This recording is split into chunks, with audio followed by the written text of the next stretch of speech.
Hello. Almost forgot to unmute everyone. Jesus Christ. Hi, Hello. everybody. Hello. Woo. Hi. We're back. We're back. Welcome back to the first episode of HBA, I guess season 2 almost. Yeah. It feels that way. We've got some very sad piano playing in the background. For me, it's very loud, so I'm going to turn that down. We are hardcore brushing off the cobwebs, getting back into the things, remembering who our characters are, remembering to level up 30 minutes before the session,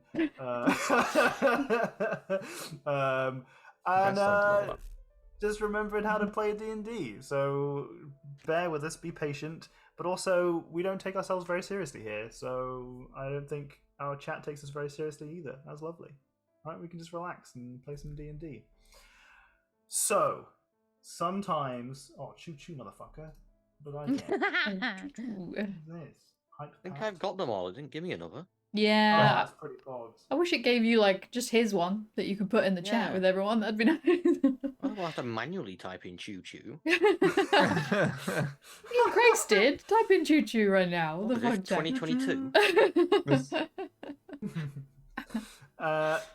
So in today's D&D, we are getting back into HBA, Housebound Adventuring, with our wonderful cast of characters and players. We're not professional enough to introduce each person individually and ask what you do and promo yourself, because it's not us. We're not that kind of people. So we'll just play. Our session today is, usually we start off with a little prompt. We're not going to do a prompt today because the entire session is a prompt. Our players have just returned from a mighty long adventure on quite a somber note. And we felt after such a long time, it was apt for our characters to have an extended break. At the same time that we took a somewhat extended break. The player characters have been chilling out, doing stuff, investigating, dealing with problems on the low for a month now. And we'll lead into the session, but know that today's session is us talking about what our characters have been up to for the last month. Obviously, for us to talk about downtime, our players had to say, I think I want my character to be doing X, Y, Z. So we have a planned schedule for what our players and our characters have been doing over the last month. And what we're going to do today is just go through that.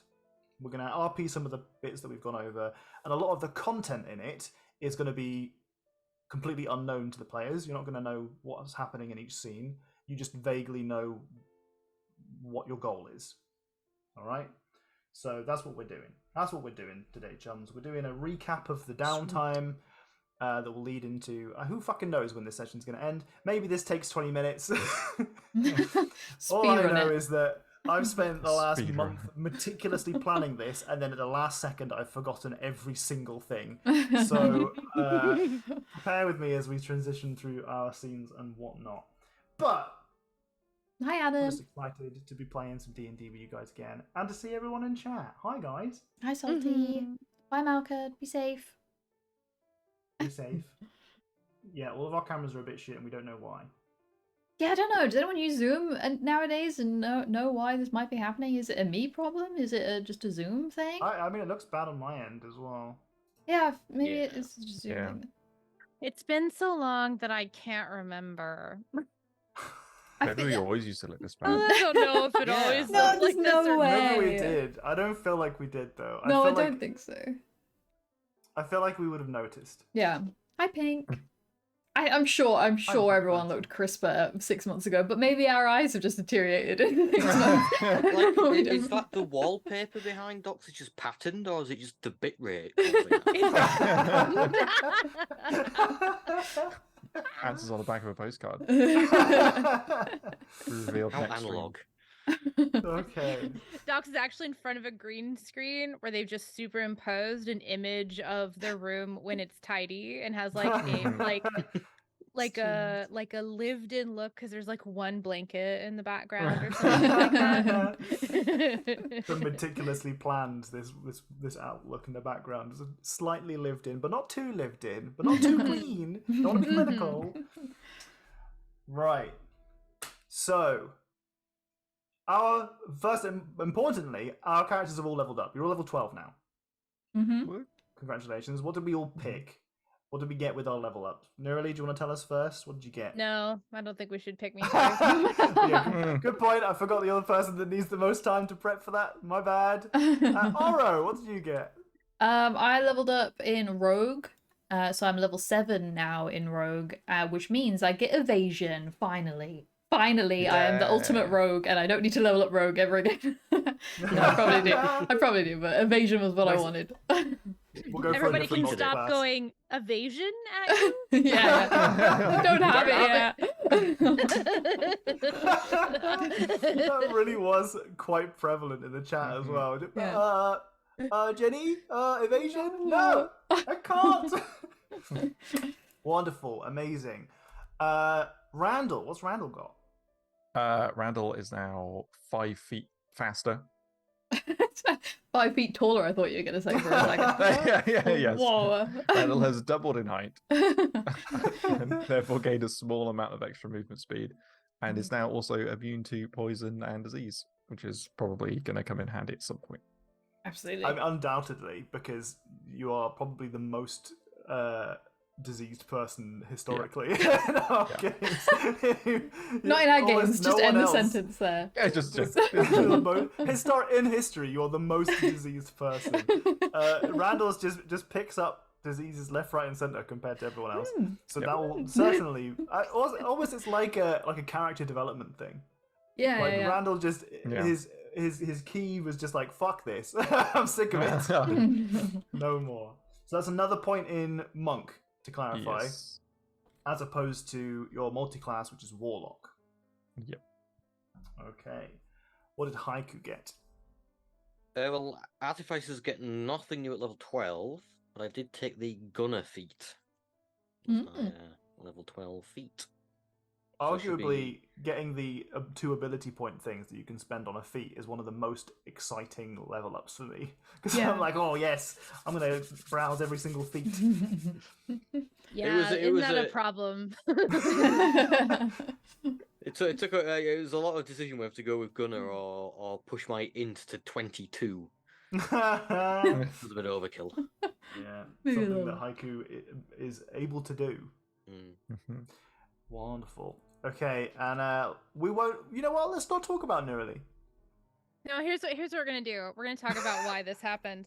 So you all are famously aware of my horrible memory, and I was really putting a lot of thought into it before. I remember having conversations with Tom, and I'm like, kind of want this thing, but this blah blah. What if can we just maybe like reskin it to be this or whatever? And I came down to like a point where it was like I need to decide between these couple of things that we've put together, we've talked about. And I was like, I'm gonna have, we're gonna have some time, so I'm gonna have some time to think about this. 5 months later. 5 months. It's okay. Well, like I said, today is a downtime session anyway. Yeah. So you don't have to make any rush decisions now. You can chill out, take the next week or so, and think about it. All right? Yeah. No pressure. Wonderful, wonderful. We're all up to date on what levels we've picked up. Now, for a very, very brief recap of what's happened in the last year. Oh Yeah. dear. So, you guys were in the town of Deadlock. And you were in the town of Deadlock because you were travelling along the Starwater Road in Cormier to hunt down and essentially join in on ridding the King's Forest of a nefarious dragon. A dragon had holed itself up somewhere in the King's Forest and was fucking shit up, as some dragons are wont to do. You guys had seen an advert from the Purple Dragon Knights that basically said, come help us kill this dragon, and you're basically guaranteed, it's like a fast track into the Purple Dragon Knights if you so choose, or a reward. Where basically you skip all the low level stuff and you go straight to a nice cushy rank somewhere in the management. If you come help kill this dragon.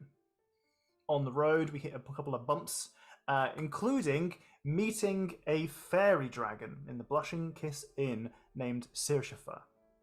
Sirshifa seemed really friendly. That was their whole shtick.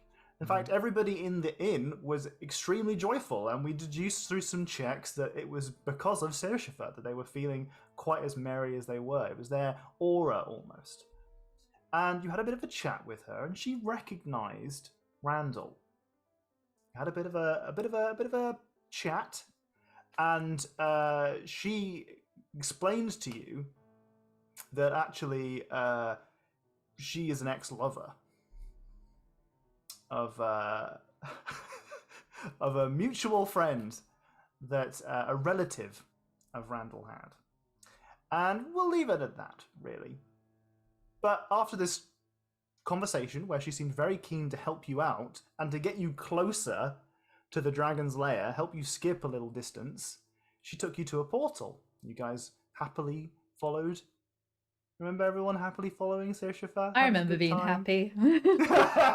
Yes. Seems Oh, no, like the such whole a thing's distant a memory. blur.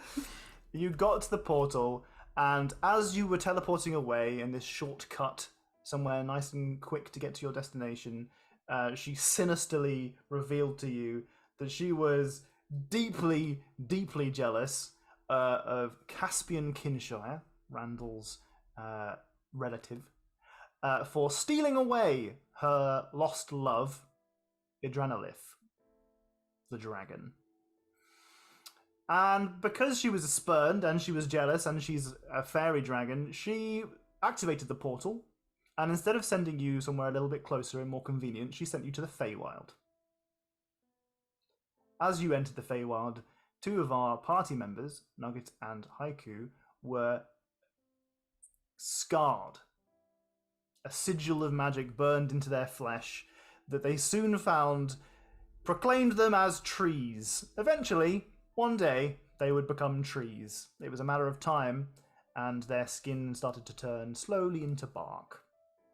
So your time in the Feywild, you realized quite quickly, was if you kind of don't get this resolved and someone to remove this curse, two of your party members will turn into trees, and possibly if you use the portal, it will either expedite the process or fuck everything up even more. It was just a bad shit show. So your concerns were, we can't teleport back out of here, even though Nurali has a teleport spell.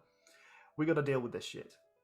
So we spent the whole year searching the Feywild, doing people's errands to find the person responsible for this curse, and we found her. Her name was Countess Ludamira Ibrium the 7th, I think. The It was a third? lot. For third, sure. Enough numbers. she was enough of them. Who was an archfey. An archfey deep in the Feywild, in a place that was more of a concept come to life. A place called Then. Then is a place that remorseful souls, people with regret, deep regret, find themselves enraptured by, trapped, thinking only of past woes, things that they wish they had not done or wish had not happened. All right. Countess Palatine Ludamira Ibrium the 16th. Excellent. I made that name as obnoxious as possible. Great. You found her there after being directed. And a whole shit show revealed itself to you. Turns out, Ludamira was previously an archfey of some kind of moon theme. And that resides quite nicely in the wheelhouse of our player character, Nurali. After going through the scenes of what the regrets were that Ludamira was living out, you became quickly aware of the fact that she had been persuaded to try and go for godhood, essentially. that she wasn't getting her due. She is a very powerful creature, an archfey, and that really she could take godhood if she wanted. She just had to take it from the clutches of Selûne. So she tried in a ritual that was being cast out of a dark grimoire using the magic of Shah to cast down Selûne and take Selûne's power for herself. That ritual was stopped by some kind of spiritual figure in the memory of Ludamira. And you guys got to have a quite tough battle where Randall, for maybe the first time ever, really had the limits of his speed tested. True. That extra 5 feet I have now would have come in handy. Yeah. Yeah. It would have. And never again are you ever going to have your speed tested that much, because it's impossible. Turns out that Ludamira, there are a couple of different ways that she's connected to you. The first off is that she had cast a curse on Chiasmus, Haiku's cousin, and she was there trying to get revenge. And she was responsible for the casting of the magic that was binding these portal sites and cursing you. And in some way, she was linked to this grimoire and trying to sabotage Selûne in some way. You saw in one of the scenes that the grimoire had been passed to her and that she'd received it as a gift. You clashed and you defeated her. Instead of killing her, you forced her to revoke her curse. The curse that was killing or turning into a tree, treeifying Nugget and Haiku. This required a powerful, magical feywild artifact, which unfortunately was Neurali's very powerful magical item that I planned on getting rid of almost immediately after giving to you because it was very powerful. That was like 3 years ago. Finally, it happened. I managed to get rid of it. Wow. And I never got to use it. Well, I mean, I guess I could have, but it never seemed like it was the right time. I was waiting for the tastiest, most needful time, and then it turned out to be It was also this. giving you all those wonderful, amazing saving throw cantrip modifiers and stuff, and that's too much, too strong. Yeah, it was good. I miss it already. It was, but I think we can all agree, at least I hope we can all agree, that it was a worthy exchange for the curse. Yeah, it was. Unfortunately, during that clash with Ludamira, Oro's faithful companion and giant bat friend Nugget perished. Nugget died during that fight, which is impressive because at level 12, that is the first and only time that Nugget has died. Truly. F's in chat. Because damn, hard to kill that guy. Tanky. But our party returned to Faerun, to the material plane. And Jenny murdered Tom, and the adventurers lived happily ever after. We returned to the material plane, and that's kind of where we ended our last session. That was 5 months ago in real life, 1 month in game time. Anything to add to our recap of the last year's worth of D&D? Why the grimoire is important to someone other than Ludamira, Countess Zibru, Palpatine. There's no one. Oh yeah, Sistine. I didn't clarify that, did I? Yeah. That grimoire also happens to be the grimoire that our party member Randall has been using and has attuned to as a warlock for 2 levels. There's lots of baseless accusations lying around. It will not stand up in court. So I think that was a pretty succinct description of what's happened in the last year. You guys fucked around in the Feywild for a little bit, did some fun Feywild shit. Found out. Got extremely fed up of being in the Feywild because everything was constantly out to get you. We were playing with our characters having heightened emotions, as that's kind of what the Feywild does to you, and that's how we experienced it. Are we a all super ready notable to leave? I don't know. I feel so fine there. a notable event that is somewhat important to Nurali is that at some point in the latter half of your adventures, the moon disappeared.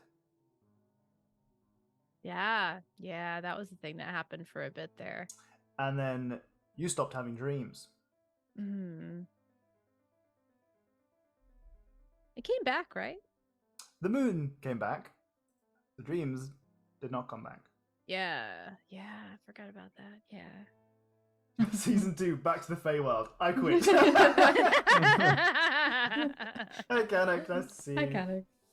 Right, okay. I've done my preamble. I've done my spiel of what happened last year. We're only 30 minutes into our game, but that's recapped. Okay, we're into game time now. Let's take it easy. Let's relive some stuff that we haven't quite lived yet. All right. So. Cool. Okay. Oh yes, Extravagus did get murdered. Oh. Yes, it was. That's what I thought you were going to bring up when you're saying it was listen. important to someone. there's a lot of stuff, a lot of important stuff that happened last year. I had to hit the highlights. Okay, Extravagus did get a little bit. Yeah. Okay, so our first scene of many, again meticulously organized and then immediately forgotten everything of. So bear with me. Is we're going to start with Haiku. Haiku, you wake up feeling the most rested that you have felt in maybe forever. But it comes with a sickly, unfortunate taste to it almost. You are extremely well rested, but you are currently waking up in finery. You got all sorts of beautiful kind of furniture and luxurious items around you in this room. You can see that this is a beautiful armoire. You can see this wardrobe that is finely etched. You can see you're in a 4-post bed. There's a tinge of discomfort in it because you are aware that this is the bedroom that Sirshifa once inhabited. Ugh. You have woken up in the Blushing Kiss Inn. You've been here for about 2 days.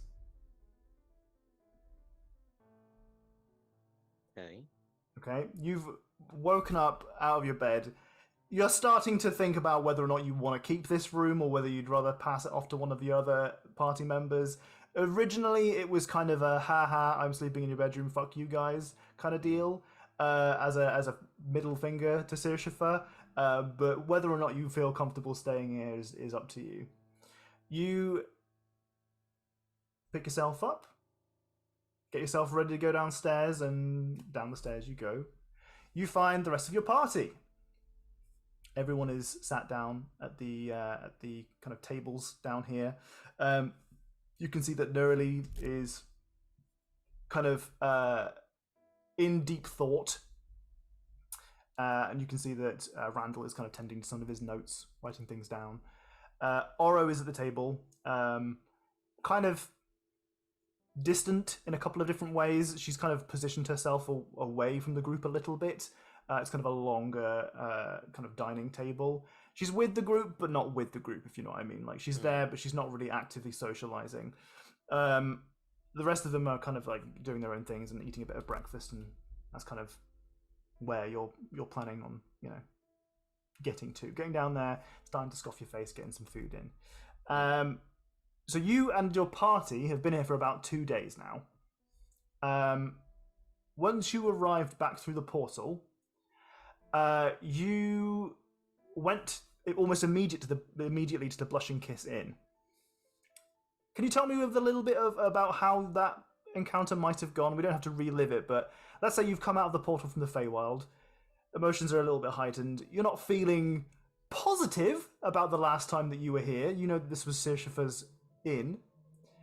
You guys go to the tavern because that's the first place that is almost immediately in front of you. How did that go? I don't know what the others would plan. Haiku would certainly be, I think, quite literally kicking the door in. Yep, I think that would be the way. Even if it was open anyway. Sure. Honestly, Close the Nerly's door, like- kick it open. yeah, right. And Nerly is like right behind Haiku, basically like tired, exhausted, angry, But ready to not fuck shit kicking up. the door. Yeah. Bearing in Maybe a mind, this little is bit of a- fresh off the wounds of Nugget's demise. This is a raw moment for all of us. Mhm.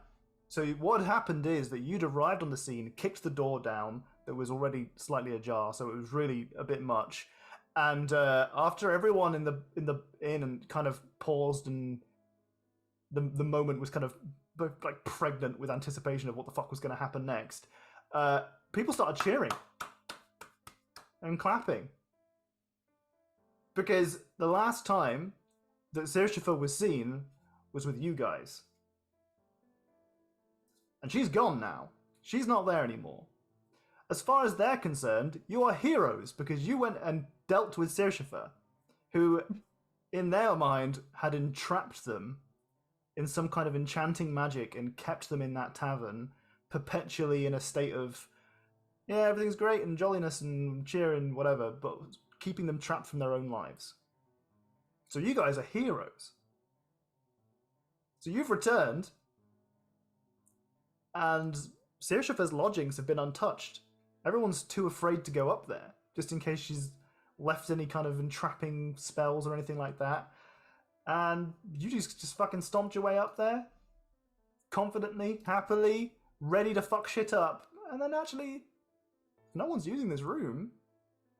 Why Doesn't not feel you like a guys? hero. Whether or not you feel like a hero, these guys are adamant that you are the reason that Sirshifa is no longer here and that they are no longer under her spell. They're For not that wrong. reason. Yeah, precisely. No one necessarily has said that you've killed her, but you've done away with her. And for that reason, you guys have come to some kind of arrangement. You chatted a little bit over the first couple of days, and the innkeep, Lavender Crestfellow, has agreed to essentially give you guys blanket reign of the kind of the fairy dragons suite, and hugely discounted rates on food and other lodging. Oh. So for now, you guys are holed up here. This is kind of your base of operations in Deadlook. You've come downstairs, and the rest of your party are comfortably sat down eating some breakfast that's been served to them. But no one else has really exchanged any words yet. I think, without saying anything, I would like to get Oro some kind of drink. I don't know. I can't remember what Oro's favorite drink is. Assume Haiku does and gets that one. Would And Haiku know? just quietly pops it down in front of Oro and then goes to tip the rest of them. And like, does anyone want to swap rooms? It's a little doesn't feel right anymore. Feels wrong. Wrong. But you were so excited about sleeping in that room. Did you ruin it? What's wrong with it now? No, maybe that would help. No, don't do that. We don't want to get kicked out of here. I don't think we're gonna get kicked out at this point. Let's call it redecorating. Funnily I enough, don't- actually, there's a feeling about it. It feels like it reminds me of, the other place. Right. And I would not. I don't want to think of the other place. Especially not when I'm trying to sleep. We can switch. Thank you. I mean, we can share if no one else wants to go on it. I just get yeah. Heebie-jeebies. I don't know what that means, but yeah. It's more circus speak. Circus speak. Heebie-jeebies. Heebie-jeebies. I don't think I know what the heebie-jeeb. I don't know what that means either. It's like just like a little funky little feeling, you know?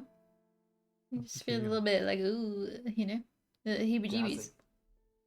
Oh, no. An ick, Nerly yeah. like leans over over to Randall's notes and like flips over to the page where she knows all the circus defined stuff is and it's like goes down looking for Freaky.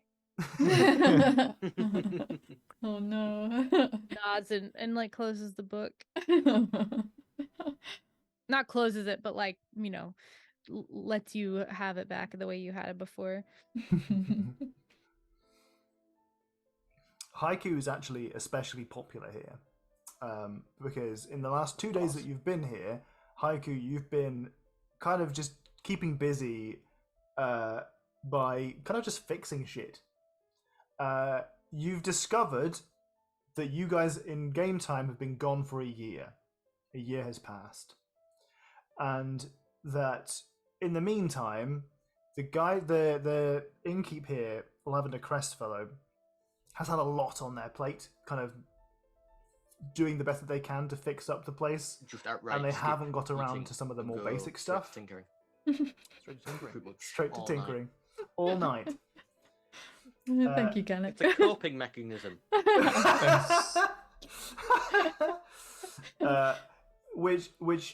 So you've been fixing stuff up occasionally, just small bits here and there, which has made you quite popular.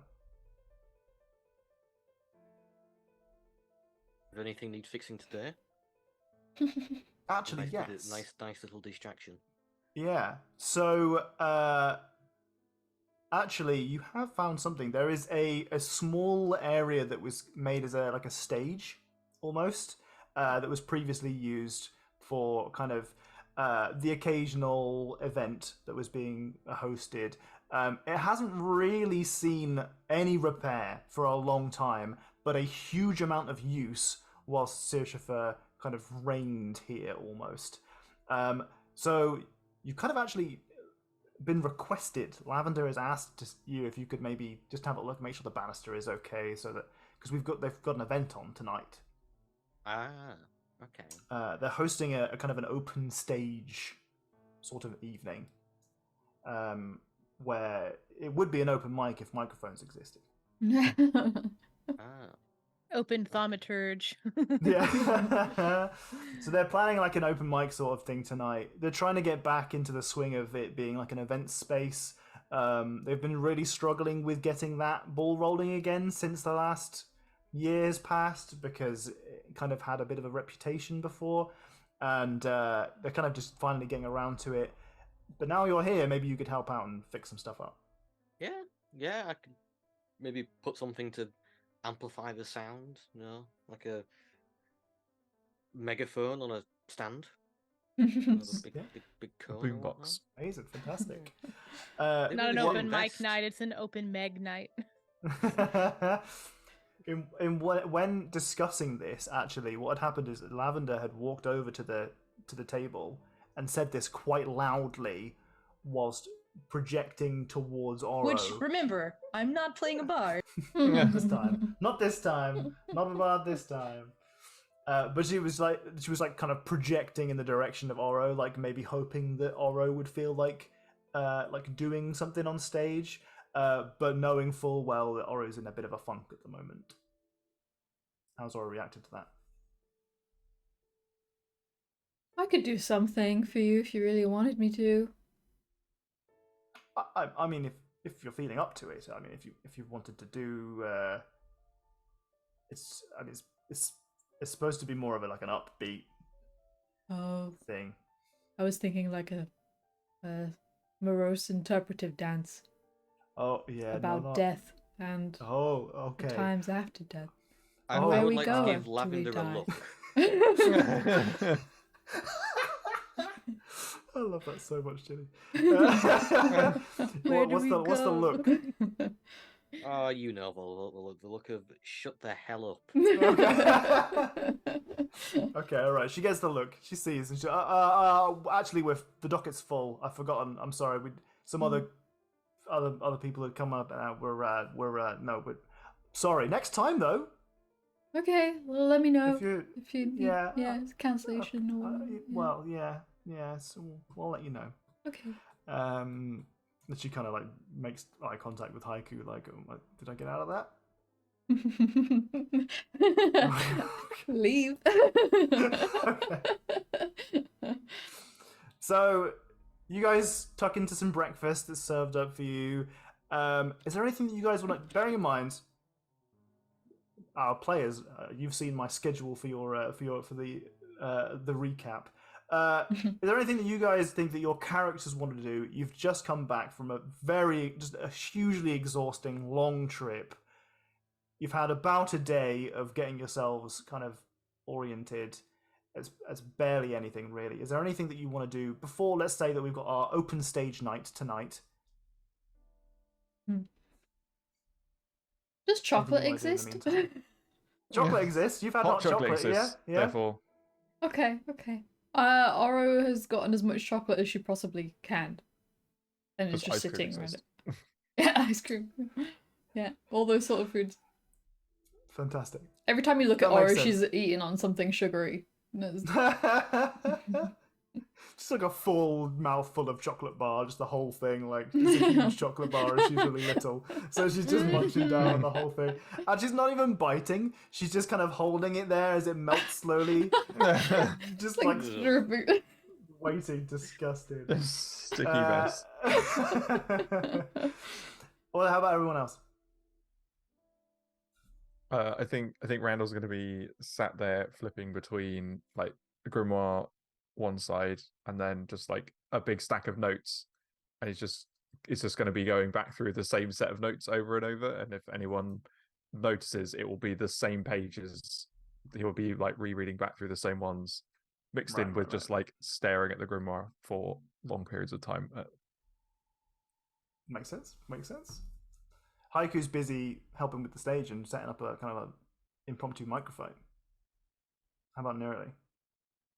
I think she's sitting there anxiously looking at the grimoire every time Randall's using it, and every time he looks back, she relaxes a bit.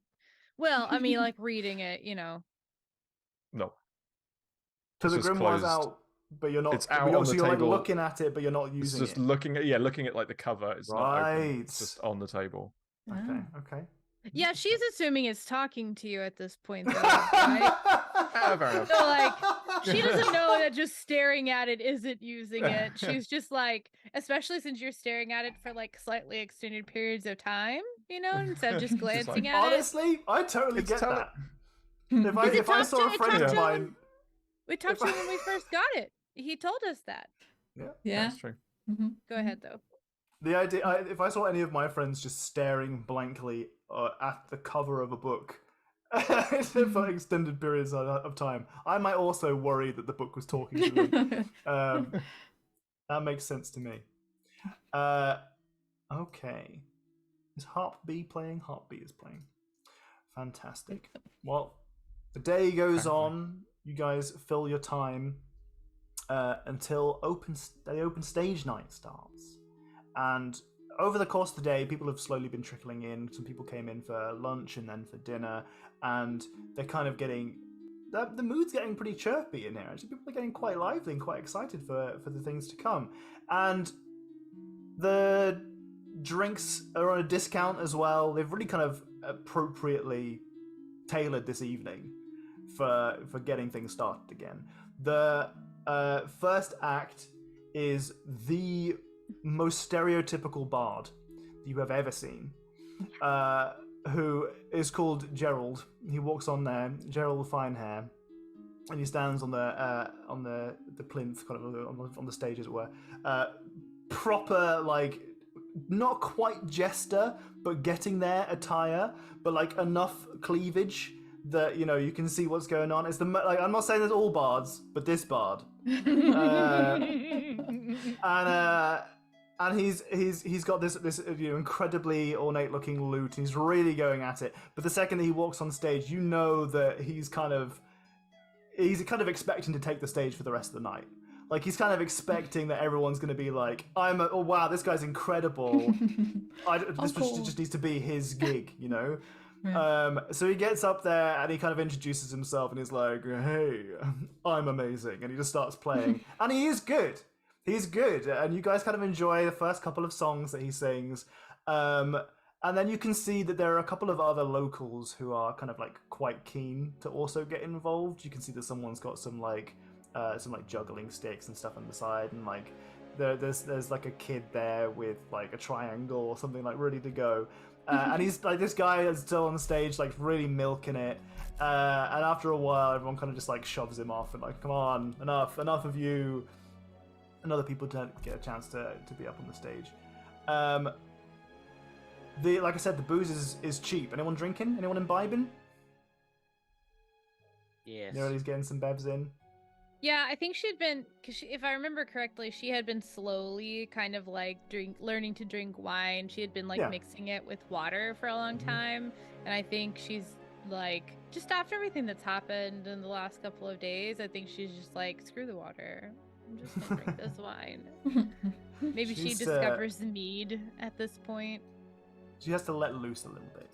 Yeah. You guys have had a very difficult time recently, where you've not really been in many places where you can feel at ease. Even in like the Maelstrom after the fact, when you were with Chiasmus, you guys kind of felt you're in the Feywild. Anything could go wrong at any given moment. Whereas now you kind of feel like you can relax a little bit. And Chiasmus is here with you, and she's getting jolly. She's very happy. But like in a she kind of suggests to you that she never really thought she would ever escape the Feywild. She thought that she'd be trapped in the Maelstrom pool, waiting to die of old age forever. And though she can read the room and know that not everyone's on the same page, she's had a couple of drinks and she's really kind of feeling herself and feeling good. And at one point she gets up on the stage and she starts doing wheelies in a wheelchair. And that's like her like stage trick thing. Everyone's big round of applause, etc. It goes down very, very well. She's had some bevs. We've had some drinks around the table. How are Oro and Randall handling themselves? You go, Randall. I can't decide. Okay. I don't think Randall is drinking. Not that he drank a huge amount before, anyway, if I remember. But I might not remember. I mean, it's your character, man. Whatever you say goes. I don't remember what he used to do. But he's definitely not in the headspace for any kind of merriment, and maybe feels like he doesn't want to. Like he doesn't want to have too much to drink and then do something. Yeah. That he might regret. I'm getting vibes. Randall restrained. What? Feel personally attacked. We're getting vibes from Randall where it's very much like tired, shattered, but knows that he's got some shit that he needs to really power through mentally. He's got to really sit down and do some analytical, proper investigative work, go through his notes and any other literature he's got on him, and really kind of burn through that. He can't take the time to rest and relax. Is that about right? Yep. Okay. How's Oro feeling? I think Oro gets some whiskey or something, because she knows she associates that with like not happy drinking, not like, woo, I'm having a fun cocktail. It's like, I'm having a whiskey. I'm sad. Ah, stoic. Yeah. I like it. Okay. Okay. Well, as the time goes on, some of us at the table are feeling a bit more merry than others.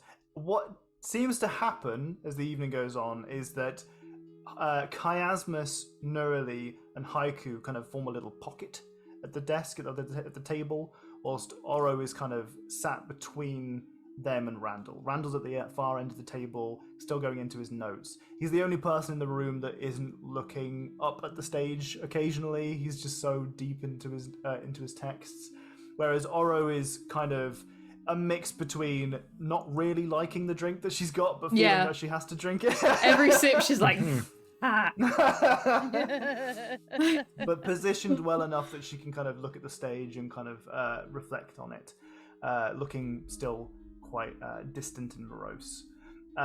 Whereas Nurali, Chiasmus, and Haiku have had a couple of drinks, and they're kind of sat close enough that everyone can chat and listen to what's going on. For the most part, it's just been them hanging out and having a good time so far. How's Nurali handling a drink? I think she's not gone like super overboard, but definitely is like in her cups. I think she is basically that sort of like college girl, recently gotten broken up with, goes out with her friends to have drinks, and is just kind of like quietly, definitely drinking a lot in the corner. And she's gonna get to that like sad moment probably, and you know it's gonna happen. But she's like a super mild version of that, where she's not like overly morose, but is like there's just definitely something pensive going on, and she might even like laugh at like a joke that someone tells or something, but there's like the 1,000-yard stare there. And she just continues sipping on wine and like maybe has a mead and like drinks that one a little fast and likes it, and starts drinking something a little sweeter that she can drink a little more quickly, kind of thing. Sure. How about Haiku? Haiku has probably drunk a little too much. I think it's a masking thing. They haven't felt to try and force themselves to be positive. I mean, it's clearly having at least a temporary effect. You know, they spent the last God knows how long waking up every day, you know, wondering if they're going to be a tree or not. And that doesn't go away in a couple of days. So they're just occasionally patting their side where the curse mark was. A combination of drinking and tinkering, I think, to hide things. Sure. All night long. All night long. Drinking and tinkering. Okay. Well, the evening continues. Everyone around you is being very merry and very kind of happy and joyous, and you can see that the bard has come back a couple of times onto the stage, and each time like a little disguise. I have a new act. I would like to telekinetically shove him every time he tries to get back. You see that as he tries to get up on the stage, he's like fighting against some kind of wall of force almost as he's going up there. It's really difficult. At one point, you notice that before he goes up, Lavender stops him and kind of like grabs him by the shoulder and like whispers something into his ear or speaks into his ear. And you can kind of see him like take offense for a moment and then gesture at the crowd like, these guys fucking love me, what are you talking about? Before he goes up onto stage, and then he finishes his song, looks back at a very frustrated and angry looking Lavender, and then he comes off of the stage. He's clearly someone's had a word with him and said, one song at a time if you're going to be up there. But it does appear that the evening's going well, at least for the establishment. They're making plenty of money. Everyone's getting a bit merry. What I want to hear is I want every one of our characters to tell me, at least anyone who's been drinking, one rant that you go on about anything that you'd like. It could be anything at all. It could be something that's happening in the room. It could be something that's happened in the last year, something that you're worrying about for the future, anything. I'd be interested to hear if Randall's got one as well, but since he's quite busy, that's perfectly fine. Unless maybe it's something he's muttering to himself underneath his breath whilst he's trying to figure things out, maybe. And we'll assume that all of this is audible to everyone in the party, unless you want to say otherwise. Okay. Any ideas?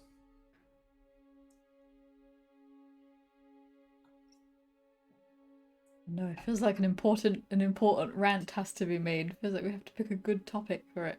It could be absolutely anything. I don't care at all. It could be about the bard. Okay, Could be. I've got one for Randall while everybody else thinks. Okay. Randall is constantly moaning about all of the noise. It's just like, oh my god, it's just like the clinking of glasses. Just trying to like, I need. He has like a desk in his room upstairs that he could go to. Yeah, but all of his things are here, and he was here first. He was there first. Been It's here like all a place day. in the monastery library where once you get there, you don't plan on leaving. That's your place for the day. Yeah. Mm-hmm. That's a good rant. That's a good rant. Anyone else? I think so. I have one, but I think it would either be catalyzed by somebody else doing like a kind of rant or something first, or by something going on in the environment. Right. So I could go. I could go too if you want to see if it. Okay, yeah, I'll you go I can. too have a rant. Okay, good. Okay. I'll probably go last then. Yeah, that makes sense. Oro's ranting about the fact that, like, why did we have to go to the Feywild? Why was it us that was picked? Why are we the main characters of this story? This is some bullshit. Couldn't those guys just have gone to the Feywild for a year and we would have been fine for the whole year? Like, it would have been here, everything would have been fine. That's such a good rant. I love that. Jesus Christ. Haiku, you got something? Along similar lines, I think. This is perfect, actually. Continue. Why is it always us who have to help? Why do we have to help every single time? Why can we never just leave people? You help one person, and ultimately it doesn't do anything because there's always another person to help, and no one can ever do something nice. Not like all the nice things that we do or anything like that. No. They want you to find the golden rot of, I don't know, shithole from somewhere. and then you nearly get killed, or in some cases do get killed, and then like, okay, fine, I will now give you a hint as to where something is. Fucking tired of it. Okay. Haiku distinctly against being a D&D character. I've literally just had my sister knock on the door and open the door and go, "Are you okay?" I'm in the middle of D&D. It's called a bit. Can you close the door? Freaking hell. That's sweet though, seeing if you're okay. Cute. Oh my god, that's so perfect. Oh. I love this. I don't hate that they're feeling that way, but this is so perfect. So I feel like this goes on for a little bit, and like Oro starts and like Haiku chimes in, and then they kind of like are talking about it together, and they do the like, and this, and yes, and that too. You know, and the conversation's going on, and it's not getting, like, not to say that it's getting more escalated than you picture it to be, but I think Nerly starts to get visibly overwhelmed, and then gets to a point where, like, when y'all are, like, really, like, agreeing on something, she's just like, and if we never got there, we'll never met my mom. It starts crying. I like that a lot because that I understood exactly what you said there, but your microphone didn't quite pick up the lowest volume of the thing, so you might need to reiterate. What she says is, if we hadn't gone there, I never would have met my mom. Which is not really something that you've discussed with the party. Mm-mm. Haiku puts her hand around Nerly's shoulder. What? I really love the idea of hand on the shoulder. What the fuck are you talking about? No, I'm using what Haiku used in the Feywild. Yeah. I just recognize tinted. that. Didn't like Hiatus do it too, and we were like, "Oh, must be a family thing." Yeah. Oh yeah. I think she did it to you or something. It was so funny. She does like a couple of like big sobs or whatever, and I feel like she like wipes her eyes really hard on like her robe sleeve or something, and just does the like, you remember when we were fighting that Kraken thing and it gave us all dreams? Yeah. But they were like real? and all we really kind of said was like, "Oh God, was that real?" And it felt real, and that was kind of it. Hmm. That's what mine was. Oh. And she's. Do you remember when we were at that tomb and that thing almost killed us, and it only didn't, and then like barely, and there was that stone outside that said to be more careful, and it was signed by somebody. They probably don't remember this. I don't Sure. know. I really don't think after everything we experienced that would be that significant to them. But after for the described players, it's when you were in the tomb of Ansia, and there was the grave guardian, the huge like walking fucking stone dude with a bunch of graves for a head and a tiny little baby angel face. He was prepared to fuck you up as you came out of the tomb. And once you did come out of the tomb, it seemed to be dormant. It was signed in some kind of celestial script, in saying essentially, "Be careful. Continue." I think it said something like you need to be more careful, and it was signed Seraphina, and she talked about like the dreams that she has and how she sometimes like she felt like she had someone watching over her, and that was she's like, I think this is the same person. So she goes on. I feel like it's kind of like disconnected, and it's very much like an ADHD style story where you have to stop a couple of times and like come back to explain what you're talking about.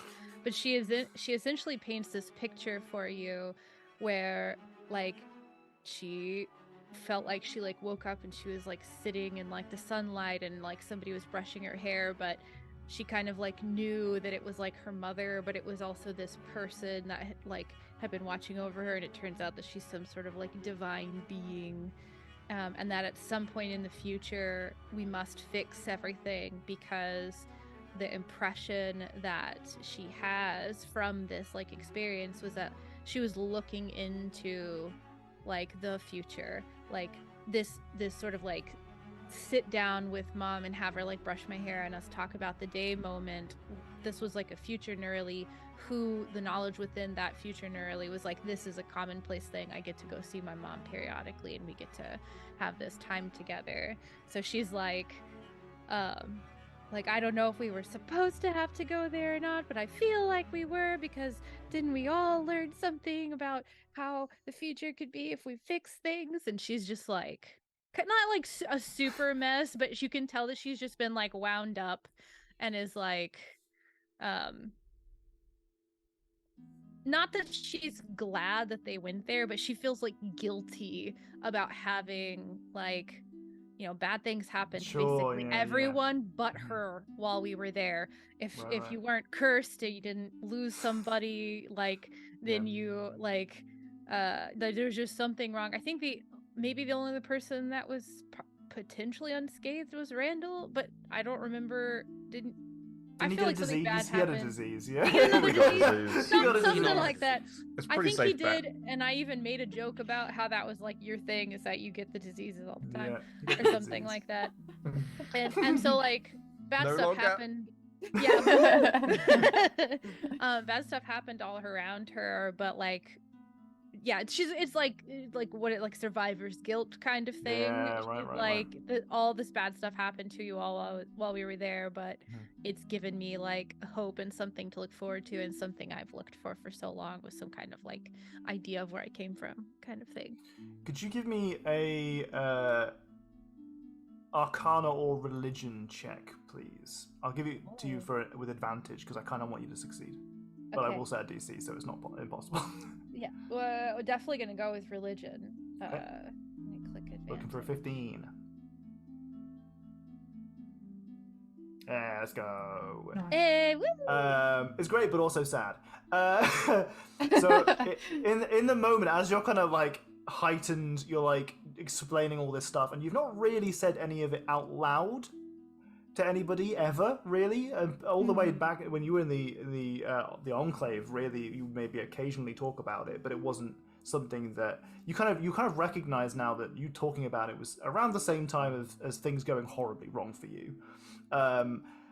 So you kind of put some things together as you're like in this heightened state of like, oh my god, and then this, and then this, and then this, and you make this connection that wasn't explicit, but it was kind of assumed. You haven't said it out loud before. Is that you suspect now with a strong amount of certainty that the reasons that the dreams that you were having were in some cases prophetic was because your mother, in this case, was trying to talk to you and give you warnings and guidance. Now, in this moment for you, that becomes real because you aren't having any dreams. Oh no. So she has this moment of like, oh my god, if we didn't go there, that was terrible, but also it was really horrible for everyone. But if we didn't go there, then I wouldn't know anything about my mum. And I have this moment of knowing my mum and knowing that she exists and that she loves me and that I can see her in the future. And then, oh fucking what the shit, God no! Just kind of spiral. No. Doom spiraling. Yeah, she's doom scrolling through her mind right now. And yeah, I feel like it kind of like she had been doing like a quiet thing, so like whatever's going on stage is completely uninterrupted, but I feel like she does get a little bit loud when she's like, oh god, and now I just realized I stopped dreaming. What is happening? Just kind of like she's having a moment. This is when Chiasmus engages the other hand on shoulder. Oh. Doubling down. Ora It's puts clear her hand that- up and asks to for a another request. whiskey. Quickly, you are served one. Push it over to Nurley. It's disgusting, but it might help. It'll sting, but it might help. I love that. Disgusting. Oh, disgusting. I thought you said it'll sting. I mean, yeah, it will. Katie also. loves whiskey. I feel like at this point, Nurley just reaches over and she like she's seen what other people do. Is this like a drink or like a shot? Kind of like is it like you a say drink with you, ice yeah, or you whatever? pick whatever you prefer. Oh, I feel like it would be something small then. Yeah. And she'll have like we've been in enough taverns, and she's like, I know what you're supposed to do with this, and she goes to take the shot, and then it's just like, and drinks more of her mead. But it definitely like she looked visibly comforted after like the hands were engaged, and then like now Lock just in. looks like she's been thoroughly distracted from her train of thought, I think, at this point. Or like not distracted, but like kind of like snapped out of it, Precisely. Okay. Is there anything else that anyone else wants to talk about or, do this evening of our open stage night? Or will we move on? Not me. Okay, fantastic. Well, on that sad note of our open evening, or open stage night, everyone else is having a good time. Oh, Don't good. worry, everyone else is having a good time. I'm The glad. blubbering Even though- corner of the table. yeah. Everyone else is having a good time. But you each eventually go to bed in your separate rooms you've got lodged up here. And in particular, I mean, some of you sleep, conk out the second you hit the pillow.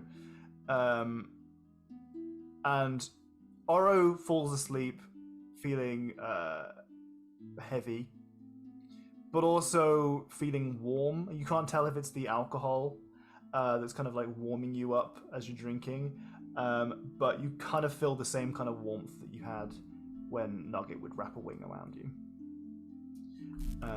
as you fall to sleep. I don't know why your mic is doing this I don't know. staticky thing. Is it? all Oh of a wait, have I got the original sound thing turned on? Maybe that's doing it. No, it's not. It's off. Oh. Noise suppression is now disabled. It's been an hour. Can we have a little break? Yeah, please? bio break. Yeah, Gee, perfect. I don't have a break thing. I forgot my break paper.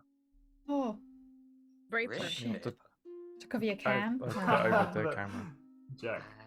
I'm just gonna turn mine off, so you can just turn it off, and it should still be But up. it ruins all the cameras. No, it does won't be. I've got the setting turned on that it won't do that. Ooh, I didn't even know that was a Sick. thing. Wow. Upgrades. Hmm. And some downgrades. I'll but see if also it works.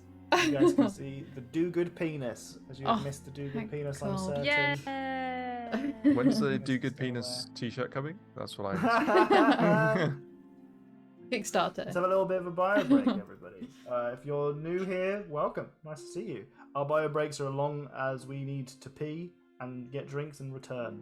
We don't have a set limit, and then we'll come back and chat before we get back to games. Yeah. Oh, I will move everyone's cams around. That's fine. It's fine. We'll deal with it when we're back. I thought that's what you meant you fixed. I'm so sorry. No, I did. It just changes the places. It's fine. Don't worry about it. We can just turn them on in the same order. Yeah, I think it would be fine. Oh, I kept mine in the right place. Strange. Alright, be right back. Go stretch, go get a drink.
Guess who's back?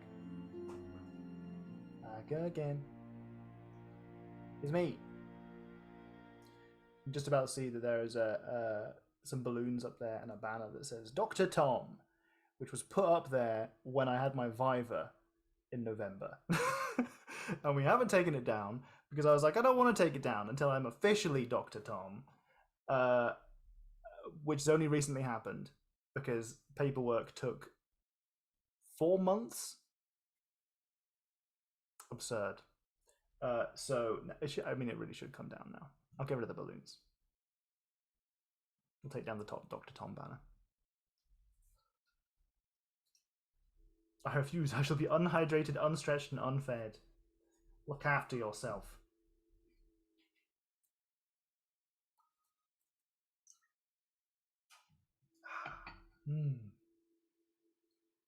Strawberry and lime. Sponsored content, guys. Very tasty. Excuse me? Did you say sponsored content? I'm not getting paid any of this sponsorship money. What the fuck? This is a perfect bio break time because I can look at my scenes and remind myself of what's supposed to fucking happen next. Oh, okay, well, let me introduce our next sponsorship for ginger beer by You enjoy it? Is it good? Bundaberg. Yeah, I like ginger beer. It's good. Okay, all right. Bundaberg's a nice thing to say. Wow. Oh, it says invert bottle before opening on the top. That's the same as shaking. Why would you not say shake well before use, before opening? I was looking, I opened it and I was like, oh shit, I hope there's not a shake well thing on here. And I looked and I was like, no, there's nothing. And now I see invert bottle before opening. No. You motherfuckers. In the This is why most you gotta tiny little read. text above the font. Oh. Bundaberg is pretty cute. Those tiny words, that's what they say there. Ridiculous. Tom, Yeah, remind me to gingerbeer's tell good. you about how hard it was to officially graduate from my doctoral university because of dumb people standing in the way for no good reason, and how they also endangered my job afterwards. Fucking hell. Jesus. That's fucking infuriating, isn't it? I They just only- see that Jenny's on the juice, by the way. I got a ginger beer. I'm not on the juice. That's it. Alright, we need to I turn our also- cams off. Sorry, you go, I was Katie. muted, Oh, but no. I was like yelling from the other room. You can't shake a beer, so it says invert because it literally just wants you to like unsettle the stuff settled on the bottom and then be done with it. Yeah, Oh, wait, that hold makes on. sense. No, it's I all think- right. I've got to change you two around because when we started the call, you two were the wrong way around, you and Tom. But now you're the right way around, and I don't know why. And I've decided not to question it and to just move. We found a meat jar Oh. in a field. It was When just my, a mason when my jar uncle full drew of his own meat beer, in the away goes forest. The thick layer of sludge at the What bottom. the fuck? The worst Bizarre. geocache ever. The idea of thick layer of sludge with the geocache soundbite playing at the same time Mhm. does not Oh. conjure up a pleasant image at all. Damn, I don't know why my I can't get the sound alerts to work on either. No, I- browser. Mine worked So very sad. loudly. Yeah, well, that's fine. I But have it that's open in the 3 redeem. different browsers, and it's not working any of them. Oh my god. Oh. Just me. Have you tried Edge? That's one of the 3. Yeah. My gosh. It made the list. Okay. I have Firefox just for the sound alerts in case the other 2 don't work. Wow. I use Firefox for sound alerts as well. It's the only time I use it. It's for the Firefox. I tried to move everything over to Firefox when I was just like, fuck Chrome. I don't want to use this shit anymore.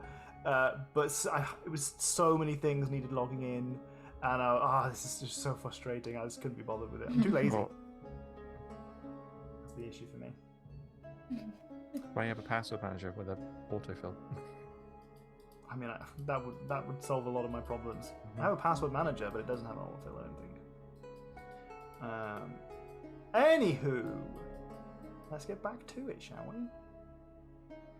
So, our first scene is Haiku again.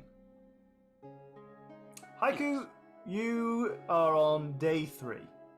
All right, you are recovering quite well actually from the night before. You've switched rooms, presumably with Neurali, as she seemed the least fussed about it.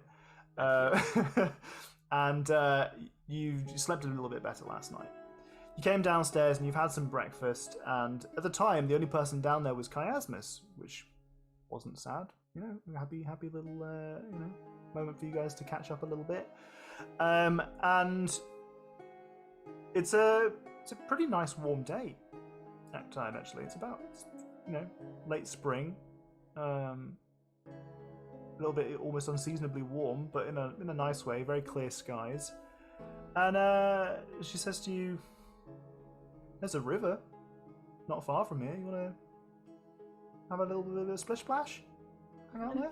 Bit of a swim, bit of a bathe. Yeah. I mean, I'm not sure it'll take it won't be a full swim. It's pretty shallow Oh, river, but I it'll got be a nice to. bottle of Chult's finest on the shelf. Oh, okay then. All Yeah. right.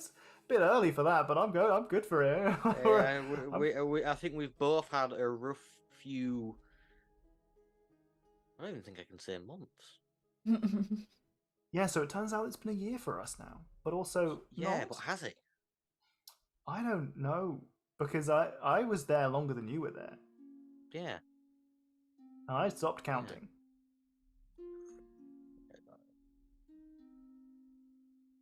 Did it feel like a year for you? Yeah, felt like a bloody lifetime. At this point, you guys are sat down chilling in the river as you chat, and it's kind of for you. Really, it's like waist high as you sit down in it. Like it's not very high at all. But like for you guys, this is quite like a nice, refreshing sort of like pastime, really more than anything else.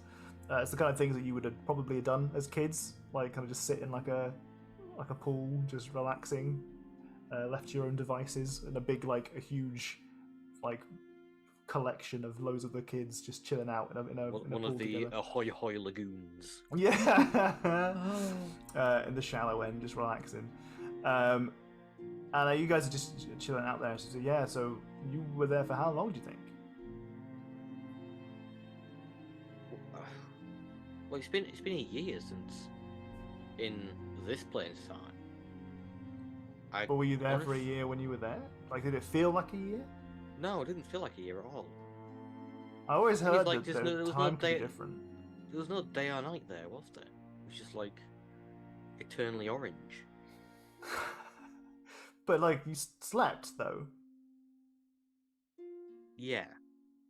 You As know, much as you can sleep when you're in eternal Yeah. danger. That's not, you know. Are we sleeping at the end of every day, or is our sleep cycle messed up?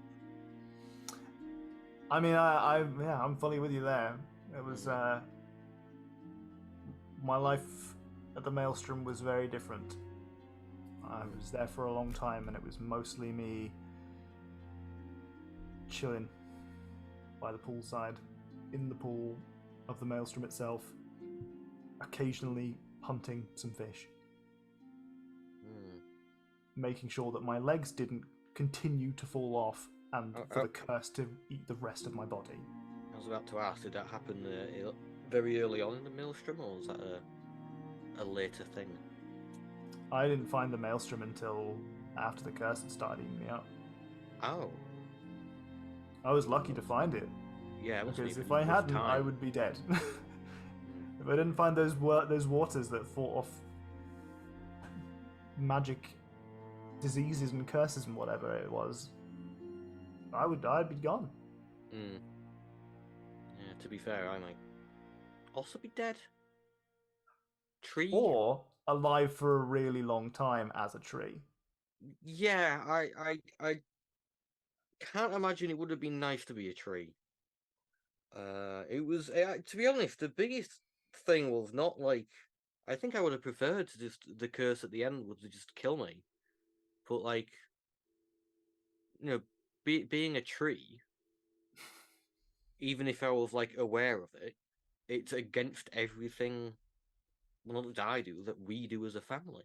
I'm just stood there, like sat there for the rest of my tree life. I mean, Christ, I don't know how you coped being in that bit of water for all that time.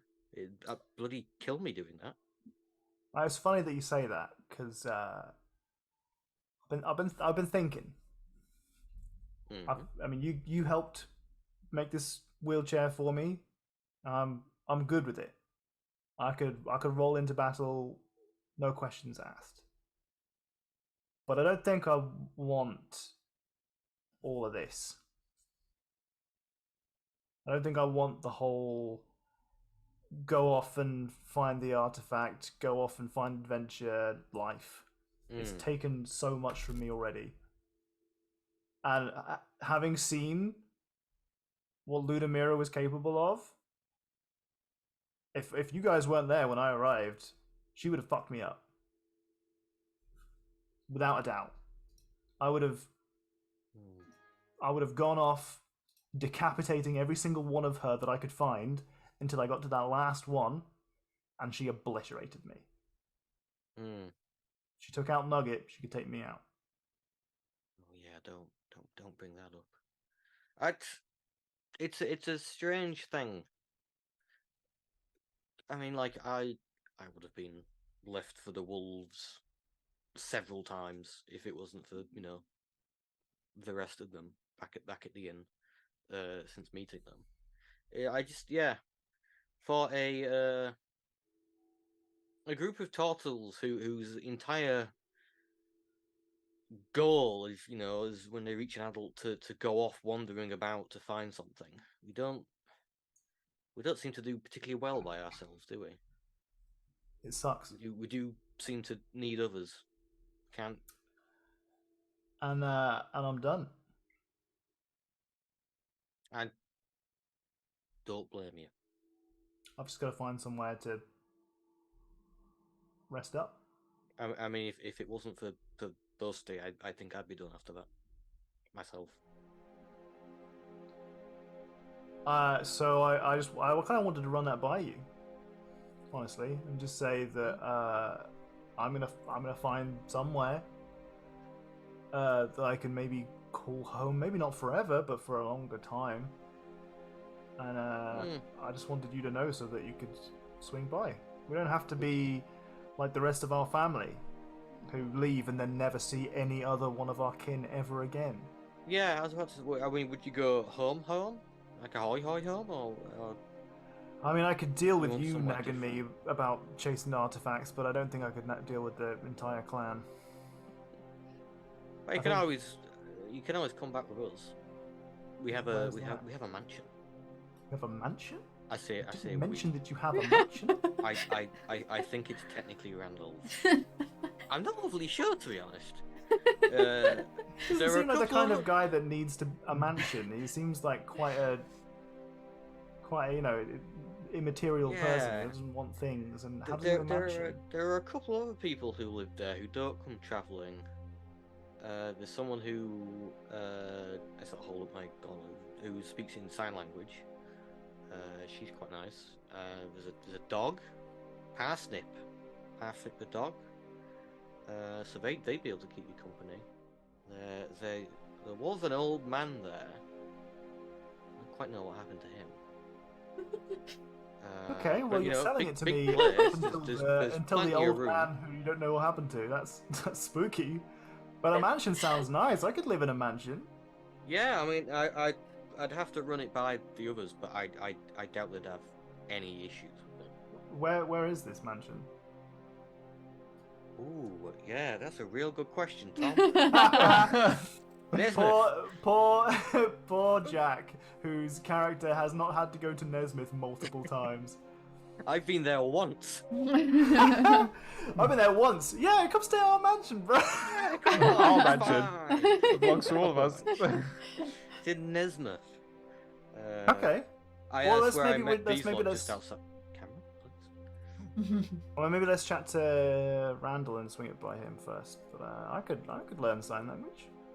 Yeah, I mean, if you wanted the lazy way, you know, you can always build you an aid. That. I like the lazy way. Yes, yes. If it can't be done lazy, ain't worth doing. So you guys chill in the river for a little bit, just kind of chatting shit, and you start explaining how the glove works and how you managed to make it kind of translate into sign language without you having to really think that hard about it. At which point the point at which you guys diverge is quite clear. Whilst everyone in your clan kind of gets a little bit of like techie background, some of you take onto it a little bit better than others. Like you clearly really got into it and became an artificer and you've got a lot of skill, and she kind of just glazes over whilst you talk about it, but you seem keen about explaining the inner workings and she's happy to let you talk about it. So whilst we kind of move away from those guys for a little bit, Randall and Nurali. Randall, you are downstairs earlier in the morning. You've decided that you have sat down and you've found the same place that you want to find. This morning you came down, you found a table, and this time you purposefully chose it to be further away from the stage. Hi Azo, by the way, how's it going? Hi. So you wanted to go further away from the stage, just in case that happens again. Yeah. You're not going to be bothered. So you sat down and you found a place to look, and you've got your grimoire, and you've got your notes, and you're set about it again. One more time, you're going to tackle this conundrum that's set about yourself and answer some questions that it poses. Your entire predicament requires a bit of work, a bit of brainstorming. Nurali, you come downstairs and you can't see Haiku, you don't see Chiasmus, you don't see really anyone apart from Randall, who sat down taking some notes with the grimoire in front of him. You can see that he once again has the book closed. He hasn't got it open this time. And how does it make you feel seeing this tome now that you've seen a bit more about its backstory? Muted. You are muted. I said shivery, and the thing goes, "You're muted." I'm like, "Yep, okay, one moment." As per the usual. She like visibly shivers, like, and is like, "I need to eat before I talk to him about this." And goes to get food. Does Randall have food in front of them? No. Just some like water. Okay. I come back with an extra plate and 2 glasses of water for myself. And Double and She doesn't say anything at first. She just like sets food down, and sits down and quietly starts to eat. And she's basically gonna wait until like at least she is finished eating. And if Randall starts to eat, she'll give Randall a good long while to eat. And then she's basically gonna be like, "So we need to talk." Oh no. Does Randall eat any of the food? I think he just like picks at it, just Okay, like little that's fair. bits. So she like finishes her meal, doesn't really make even any small talk or anything, and just probably like you're like mid making notes about something, and she finally is like, "I think we have to get rid of the grimoire." It's not good. I can't have this. This is real bad. This is really bad. Yeah. No, like glad they're you gonna agree. they're gonna kick me out if they see me with this. Wait, what? I'm gonna be Why? banned. This is a forbidden tome. You can't have this. Can you leave it behind? I don't think so. I need to know what this means. This is the key to everything. I've been over this so many times. These words that I should have probably thought of beforehand. And it points like on in his notes, and it's just like underlined so many times. It's like this is the key. I need to understand what this is. But I've been through it all so many times.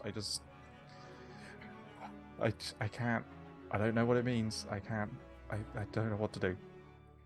What do the notes say? The phrase I believe you're referring to. Yeah. Ot kappa pro eulabaths ottocessa. That one. Oh, does it mean anything to me when I look at it? Let me just double check. I'm gonna say no. What script is it written in? It appears to be written in Elven. In Elven. Okay, good. I do speak that. Does it look like it says anything if I look at it backwards? It definitely looks like it is in some kind of code. Okay. Which is not unfamiliar in like arcane scripture, but you aren't that familiar with arcane scripture. Arcana is not my thing. That's a haiku thing. Mhm. I don't know anything about that. I think she just kind of is like, it looks like Elvish, but not. Like the script is Elvish, but it's. Is it like? Do you have to have like a reference sheet to be able to read it? Is it like a secret? Maybe I don't know. I mean, it wouldn't surprise me with it being who it is, secrets, hiding information. Ugh. Yep.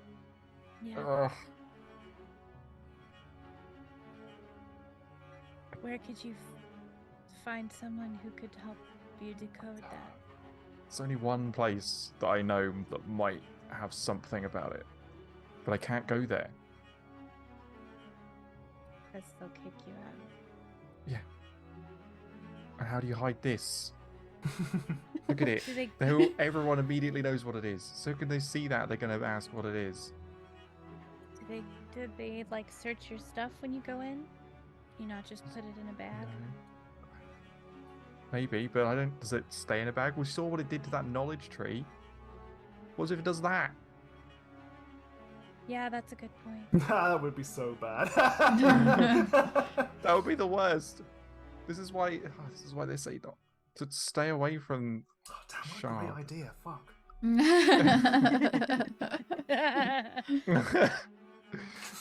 And what do you think would happen if you, like, maybe what if we took it back home, and what if we hid it there and then went? I don't think I can leave it behind. I don't know what this means. I don't know what I've agreed to. So obvious. So obvious to agree to something stupid now. Well, things make more sense when you look back on them. I have to get it in there. We have to go in. If it starts to steal all the words, will you have a way to stop it? I can put it in the bag of holding. Maybe. Yeah, that's like a different place in there, right? Yeah, That's how I don't they know work? what that'll do. Because Maybe we take all the other stuff out of the bag of holding before we do that. I don't know if we can take all the sprouts out. We should ask Kaiku if there's a way. I mean, if it gets rid of the sprouts, then it gets rid of the sprouts. That would be very sad. But they probably are going to go bad eventually anyway. Probably. Maybe there's a whole farm in there. I'm getting distracted. So you guys have this kind of sit down and you hash it out a little bit. I think you both feel a little bit better and a little bit worse at the same time. Nerly, you're somewhat reconciled with the idea that Randall's not evil and that he's on the same page as you. Yeah, that's what she was really worried about, was that he's yeah. going to be like, no, this is based on his previous actions, especially like, no, this is my book and I'm My keeping precious. it. Yeah, exactly. And she was just like, oh God, I don't know how this is going to go. And as soon as Randall is like, yeah, this is bad, she's just like palpable relief, visibly less anxious. Because like they can figure it out. She was just worried that it was going to become like internal conflict, right? Yeah.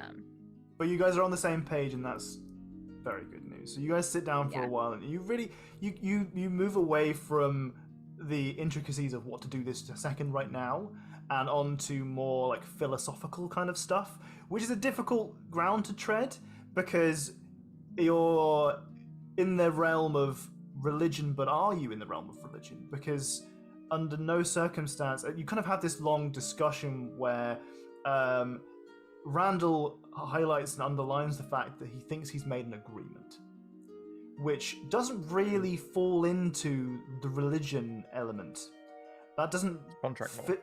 It doesn't. Yeah, it doesn't really sit well with Nerly's understanding of how that kind of thing works. So you kind of have a think about that for a while. The day moves on, and the weather is not quite as nice as it was this morning. Once you guys were kind of chilling out by the stream in the afternoon, things take a bit of a turn and it starts to get not horrible, not miserable outside, but it does get a bit gloomier, which just kind of gives you the vibe of like the locals kind of come into the tavern as a way to just do something and feel a bit cozier. Not because it's cold outside and the wind is raining, and the wind is raining, the wind is howling, and the rain is pouring I hate it when down. the wind rains. Wind rains all the time here. But because it's just a bit, you kind of want that coziness of other people. And sure enough, as the evening goes on, the wind does start howling, and it starts to batter at the door, and eventually, as you guys are all kind of chilling out, different places around the bar, Nerly and Randall are still kind of talking, honestly. They've spent almost the whole day talking about the implications of what this kind of grimoire might have on themselves, the party, everything around them. The bag, the library. Nerly slips in at some point that she's got some things that she'd like to look into as well, and that probably gives them like another tangent. Yeah. Whereas Haiku and Chiasmus have kind of kept on their role of just having a nice, chill afternoon, relaxing and hanging out with each other. I think because they both kind of know that Haiku's going to continue adventuring, Chiasmus is not. And that whilst your paths might come back and bring you guys together again, especially if she stays in Nesmith, it doesn't feel like, you're not going to have these moments. And really, you haven't seen each other before you bumped into each other in the Feywild for the most of your life. And you have a connection that is the closest to a familial connection that you suspect anyone in your family's had, maybe ever.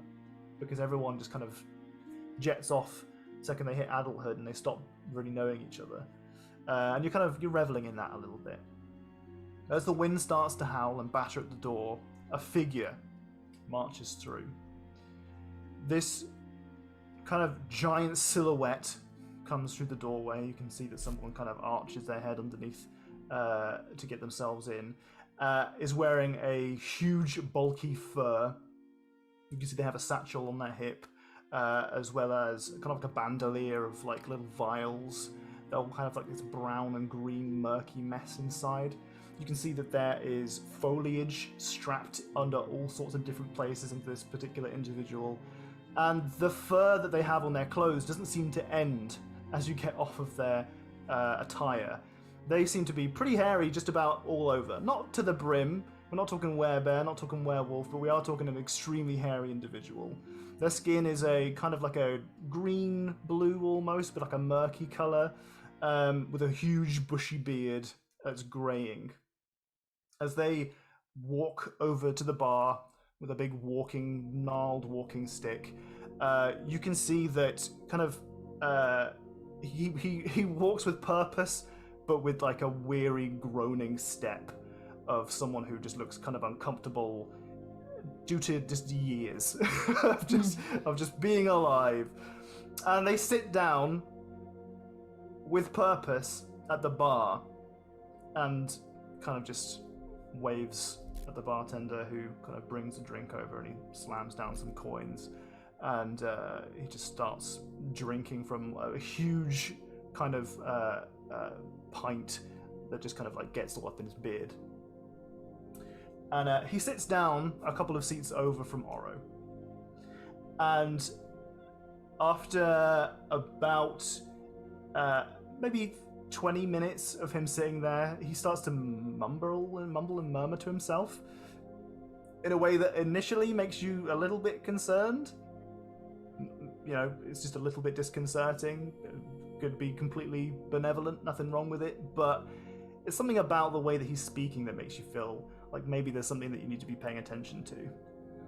Those woes, those concerns are immediately just, they vanish into thin air as you look over to him and you see this big giant furbolg, is the gentleman's race, and you see him sat here, this giant guy, kind of like hairy all over, covered in furs and hides and all sorts of like herbal remedies and whatnot. He's talking to himself, but he's talking into his chest. And what you see in there is a raccoon who is looking up at him, kind of like, almost like he's like comfortably nuzzled in there.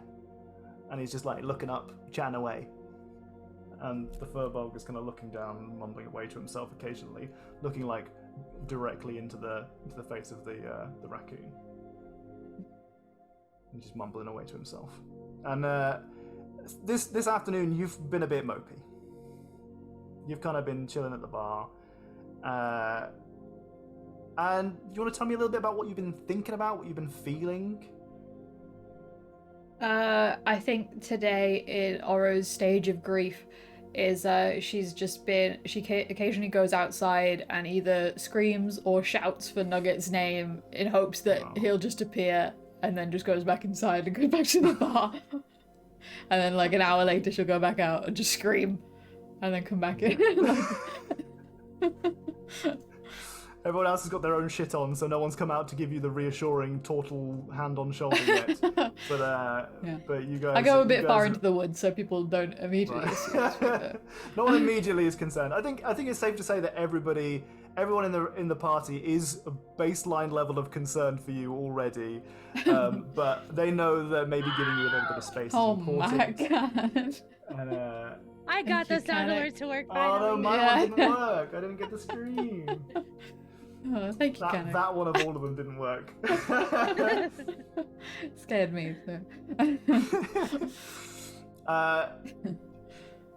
So you're kind of sat at the bar. You've got a drink. It doesn't need to be alcoholic, but you're chilling there and you're kind of poking at it a little bit. It's a strawberry milkshake. Strawberry milkshake. With a straw. Okay. The saddest drink. And maybe Just like a straight straw, not a curly straw. That's how you know it's sad. Yeah. Wow. It's like you're taking it like medicine that way. Mm-hmm. Yeah, that punctuates it. And you're sat there and you're kind of like, you got maybe like some pie or something, like the daily pie, just happens to be like picking at it sadly.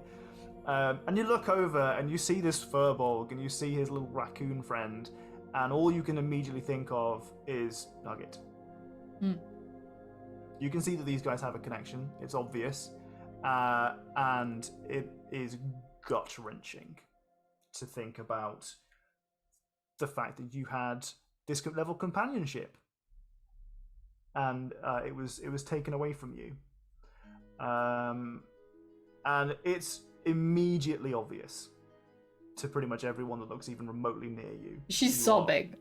Yeah, you are super sad. And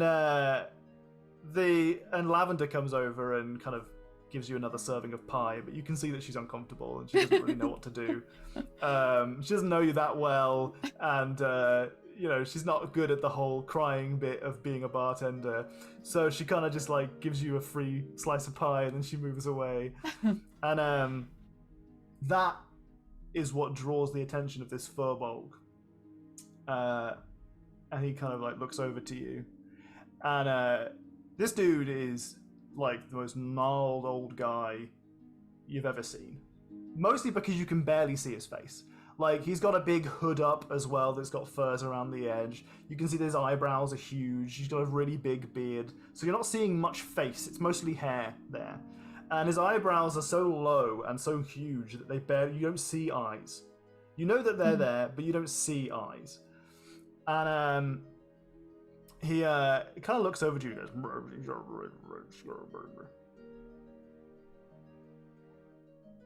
Pardon? I don't know what you're saying to me. This is upsetting me more.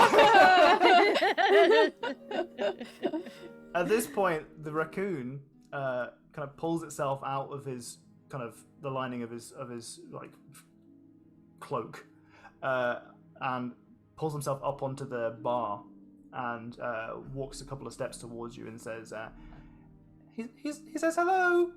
Stop being sad. I mean, I'm really trying my best. Sorry. He's not great with words. I'm sorry. I'm just translating for him. Oh. My name is Tuxedo. You can see that it matches his kind of like fur perfectly. It looks like he's wearing a little tuxedo. And he kind of he turns, and this is Huck. This is Huck, and I'm Tuxedo. It's really nice to meet you. Nice to meet you. I'm Oro. I'm just... Stop it.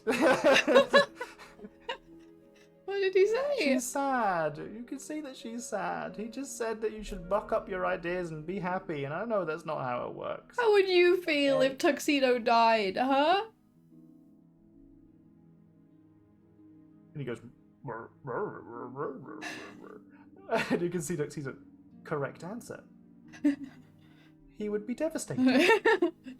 Exactly. My form of Tuxedo died. You had a me? Well, it was a giant bat. Well, a medium-sized bat. But they were called Nugget, and they died. And I'm very sad about it. Obviously. Well, were they... How did that happen? I've tried to block it all out. We were in the Feywild. Something bad happened. Yeah, you shouldn't hear the whole story. It's a very long story. He kind of comes over to you, and you can see that like Huck stands up and shuffles over a couple of seats, and sits down next to you and does the hand on shoulder. You can see that it's not a turtle thing specifically, unfortunately. Other people have also mastered it, and the hand is but like almost hover hand, like it's gentle. It's there, but it's gentle, and you can kind of see that he's almost a little bit uncomfortable with it, but it hovers there for a second, and then it returns, and he says. And Tuxedo says, it's always the worst when it happens the first time. What?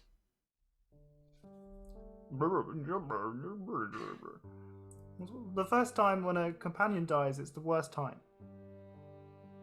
Yeah. Yeah. But then when they come back, it's okay, and then the second time, it's not so bad. What do you mean they come back? Like, grabs him by the collar.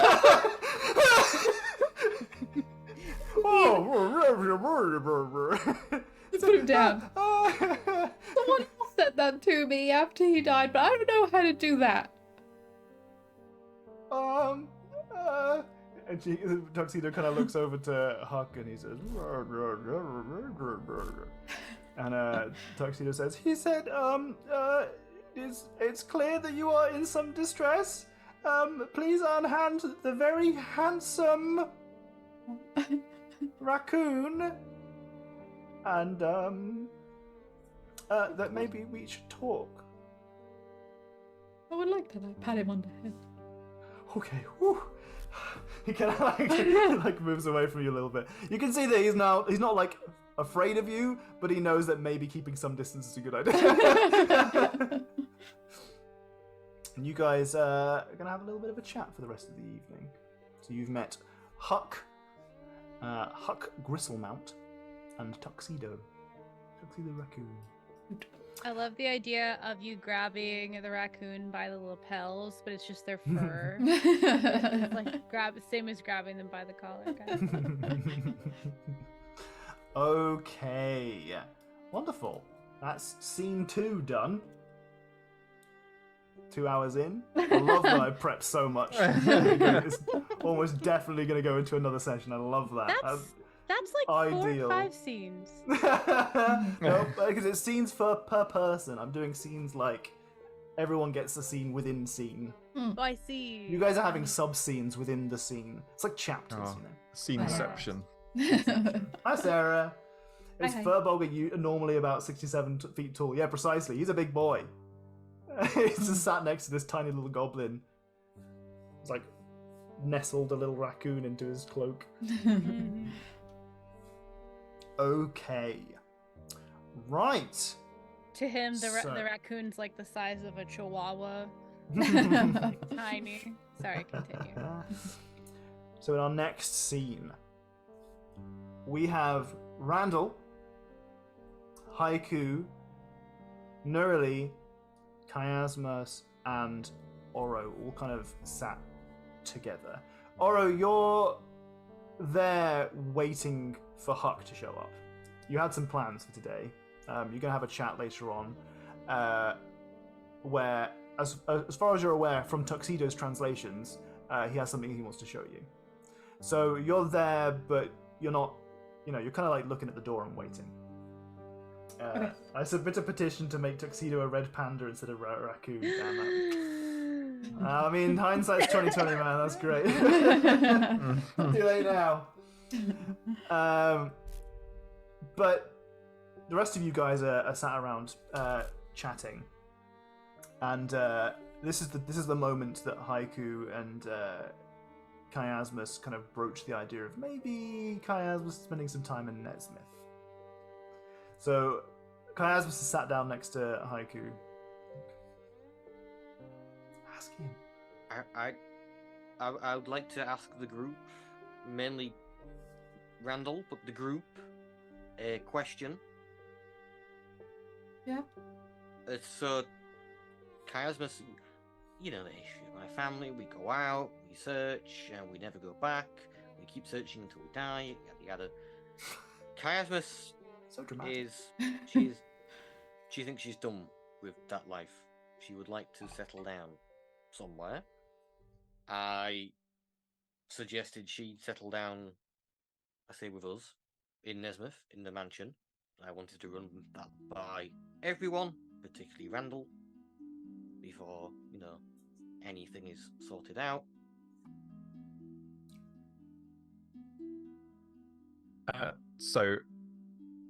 I think the whole time Randall's been kind of just not actually paying attention and just like reading things, just like, yeah, sure.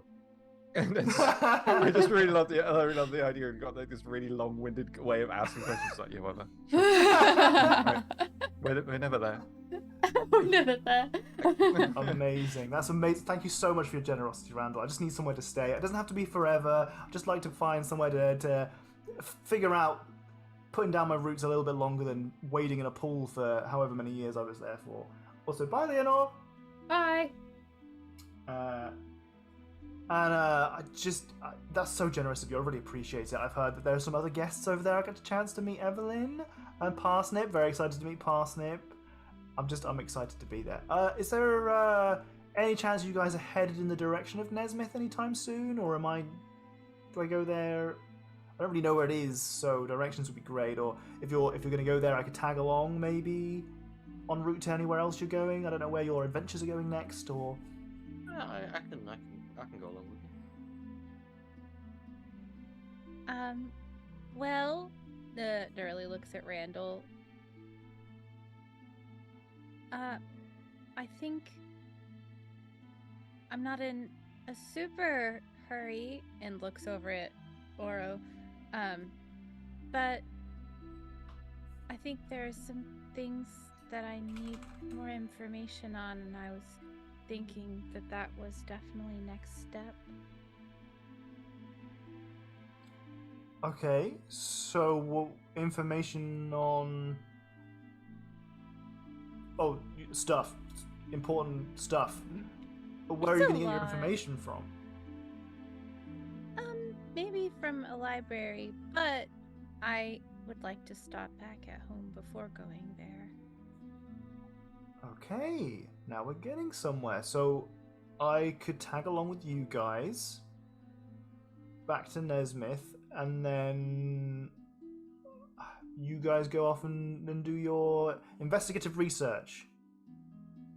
Well, yeah, assuming that's good with Randall and Aura.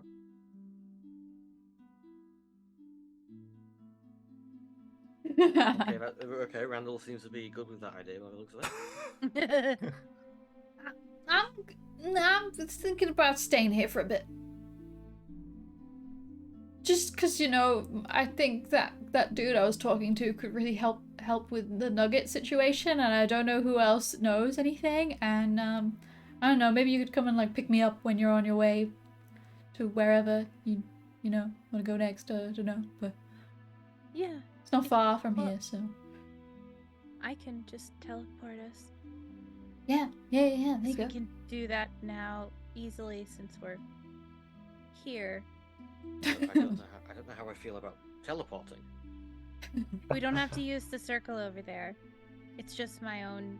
I can do it without that. As long as it's not a circle. What's the spell called?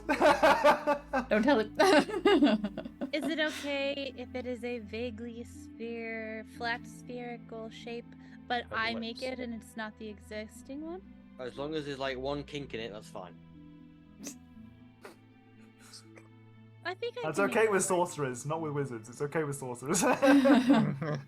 Yeah. Because the magic's in the music and the music's in me. I don't need a book. There you go. Okay, well that sounds great. Oro's got plans, you guys have got plans, I'm gonna hitch a ride.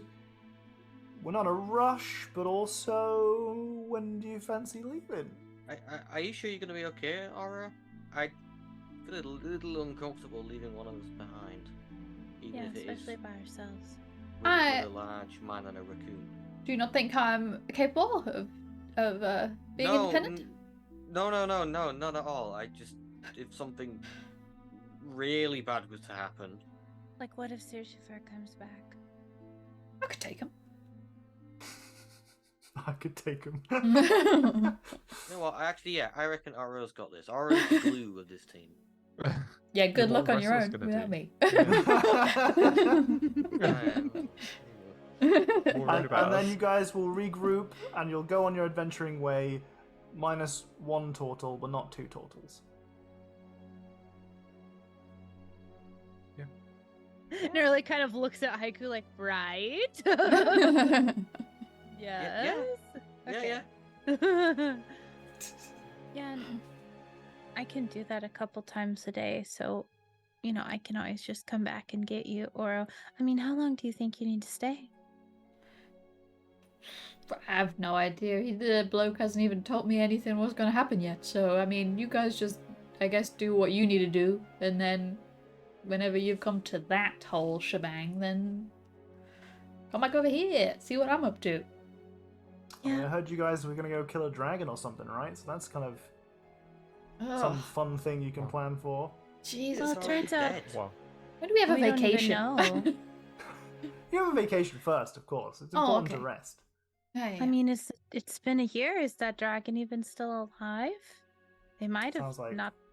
we can been ask for around, us. maybe. Yeah. If that dragon is still alive, I have some serious concerns about the purple knights or whatever they call them.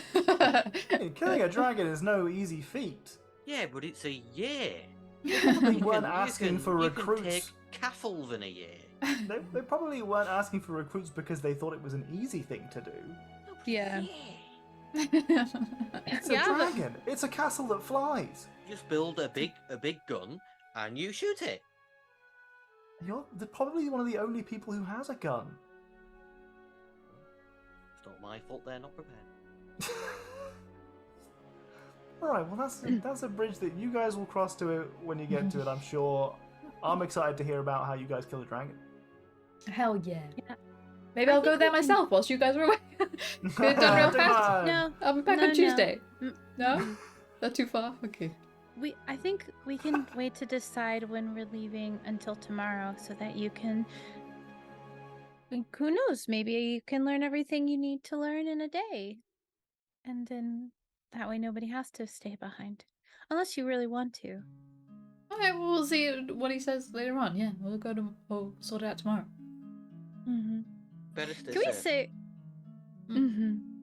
I feel like because I got really drunk the other night, and it was also the first night I was sleeping in Sishifer's old room, I definitely tore the place apart, looking to see if what she left behind, if anything was useful or valuable, or told us where she might have gone, or looked for secret compartments, all the good stuff. So the room's a bit of a mess. Did I find anything Yeah. cool? Roll me an investigation check. Find the real Sishifer. I'm Oops. taking that 9. The I'm 9, afraid. yeah, absolutely. Oh yeah, I Um, have 0 investigation. It was... You find plenty of quite expensive linens and silks and stuff like that. You do actually find a small. So you suspect, though, whilst no one has really come up here and spent much time in the room, you do think people maybe have come in, quickly rummaged for stuff, and then got out as soon as they could. Gotcha. Because not everything, like, you suspect that there was more stuff in here than there is now. So you find what looks like a jewelry box that is empty, but there is a secret compartment in the base of it that you lift up and find a couple of jewels. You suspect probably around 500 gold pieces. Hell yeah. I'll write that down. And that's on a 9. Yeah, Jesus Christ. If only I'd asked Oro to come look through the room. Yeah, maybe I'll go look. Do that before we Too go. late now. All right. So, you guys spent a little time investigating, a little bit of time in chatting, and you're going to travel back to Nesmith, but you wanted to wait and see what's going on with Huck and our pal Tuxedo before moving on. Wait till tomorrow. So later that evening, time passes on. We have the moment of Huck arriving. Very dramatic silhouette comes through the door once again, and he kind of just waltzes up to the group, straight up ignores everyone except for Oro, and just goes.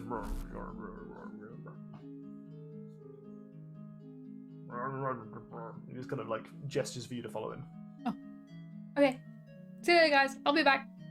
Don't wait up. Sorry, am I slamming my desk more? I would like a quick word with Huck before he takes Horror off. Sure, go for it. It's sort of, you know, in a hushed tone. You better bring that goblin back safe and sound. I like to. What happens here is that he comes up to the table, mutters something, and gestures to Oro, and Oro just kind of stands up like, "Yeah, let's go," and like starts walking out. And then you stand up next to him, and you lean in close, like threatening. You want to roll an intimidation check? Yeah, go on. I don't think that was pretty intimidating. All this shit on my 7 foot. shell. Oh, hey, it's intimidating, but you still got to roll. Oh no, that requires a stat time. It's pretty- Don't matter. It's 14 either way. Okay. So you stand and you try kind of being like, you better bring that goblin back. And you imagine it as this moment where you stand up and you're standing in front of him, you kind of look him in the eye and you say, you better bring back this goblin. Whereas he does not look at you. He doesn't even stop. He just continues walking. Whereas Oro sees this and is like, maybe like, that's nice. What a nice moment there. Huck has not registered you at all, or if he did not make it clear. I knew I should have gone with the pistol in hand. Oh my god, just Haiku the shotgun father that's like, you know, like that might not be a stereotype where y'all are from, but it's a stereotype where I'm from. Does Oro hear what Haiku says, or? I mean, you tell me, Haiku. Is Haiku being quiet enough that Oro wouldn't hear, or is it? I think Haiku would like to think they were being quiet enough, but they probably aren't. Sure. Okay, Oro goes, I'll be fine. Don't worry about it. I got these. Sure. I got a little knife. That's true. Oh. I do have a crossbow. She fights people bigger than this guy all the time. Yeah, I'm quick. I'm That's the slow. whole deal look. of the cinema. Cinema. The cinema. The Circus. cinema. I love the idea that that is like what Kaya Smith says though, and then we're all like, the what? Do we get the sense that we're always visibly in a better mood since talking to this guy? Yeah, her vibes are much brighter. Okay. I'm glad we got out of the grump very quickly in our background montage so that we could get you away from the being grumpy and onto Yeah. Oro. So you guys just march on out there, unless anyone else is going to try and be cinematic and edgy. No, I think I just kind of like maybe do like a subtle look up and down and like assess them and assess Oro, and then just kind of like nod as Haiku is talking, but don't say anything. Sure. Like, we got a lot of rage. If you don't bring her back, you're gonna be sad. Yeah. See you later, She's fuckos. thinking. See you later, fuckos. So you guys walk on out of the tavern. The rest of you sit inside. Like I said, you know, the weather did turn yesterday, and it's since been a little bit miserable. But you guys kind of walk out into the wind and across the nearby bridge that kind of just about goes over a tiny little river that's barely noticeable, and you veer quite quickly off of the path through some trees. And it's clear that Huck has a specific place in mind that he's trying to take you to. At this point, we're already, in the evening, but it essentially takes you on a hike. Oh, God. You're a ranger, right? So this doesn't bother you at all, and it also doesn't even remotely bother him. You can see that he's, whilst an elderly figure, and he does seem to always struggle a little bit with all of his walking. He really, speed-wise, he's definitely keeping up with you. In fact, he's leading the way, and he's ahead of you. So he's making some pace. Like, you guys are covering a quite a significant distance. My statistics mind. There. Hi, Dodu. Hello. In honk shoeing. Honk shoeing. Sleeping. And just assumed that was Untitled Goose Game. Sorry.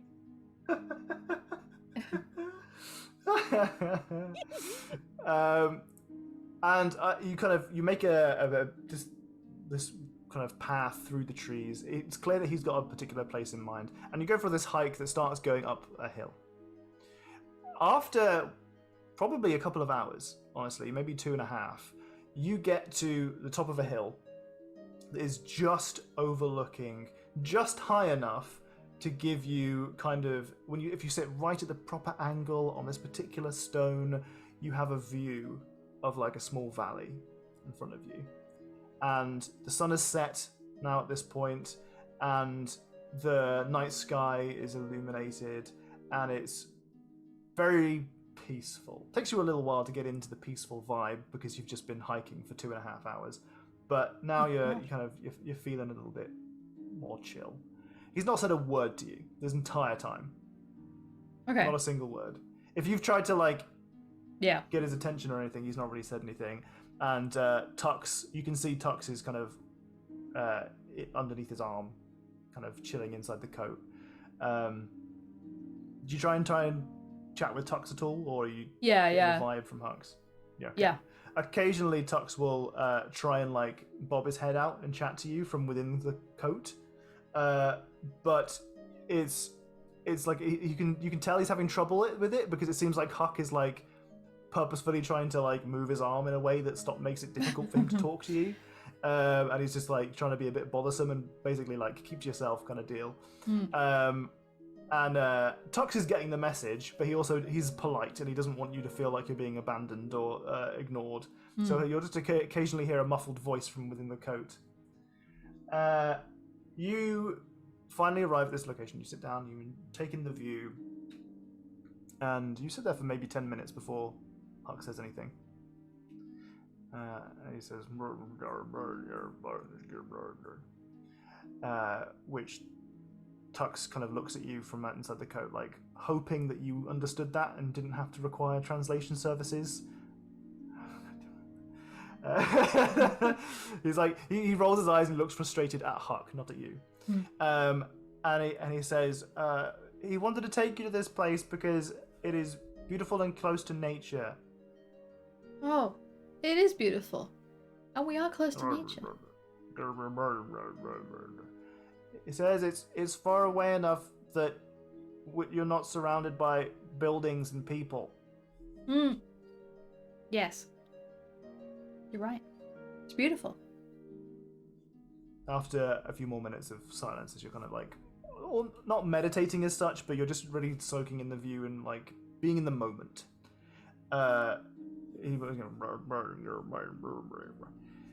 He says to you, he says he wants to help you, but he needs to know you a bit better first.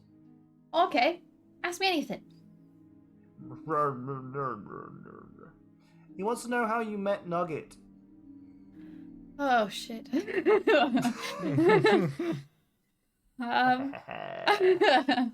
Put in a pop quiz for your players.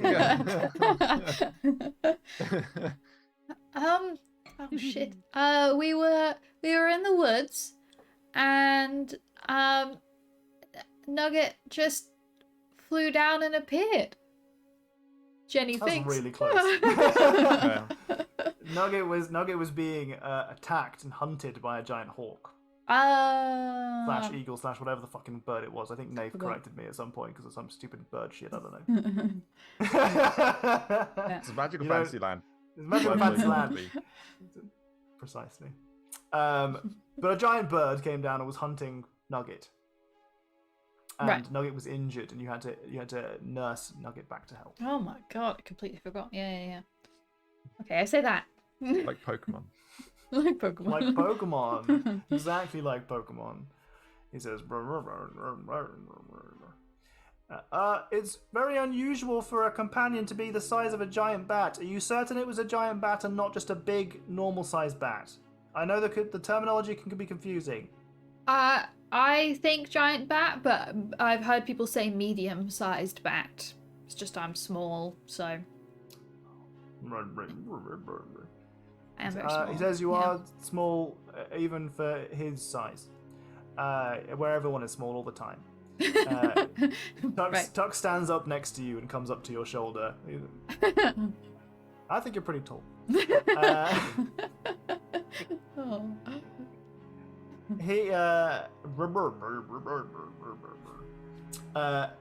He says he wants to know more about you as an adventurer and where you came from. Oh, okay, so my origin story, that's what you want to know. Okay, so I was abandoned as a baby, and yeah, I know, sorry, a lore drop. But then my adoptive mom found me, and she's like the leader of a circus. Oh my god, who the fuck just tipped 60 pounds? Holy moly. From someone? Who's the someone? Who is it? Orostar's trauma dumped in. Thank you so much for the 60-pound tip. Holy fucking moly. Wow. Get ready for the That's trauma very dump. generous. Thank you, that's very kind. Where was I? My adoptive mom is the leader of a really like cool circus, so I like grew up in the circus, and not to toot my own horn or anything, but pretty badass. Like I was like one of the like main acts of the circus, pretty cool, you know. I had a best friend who's like I have a best friend. I have a best friend who's like a hill giant, and like we're BFFs. But, you know, I got to like adult age and I was like, I want to experience like life more, you know? So I went to like this town nearby and become an adventurer and put my like thing up. And then I found an adventuring party with people who were there, and yeah.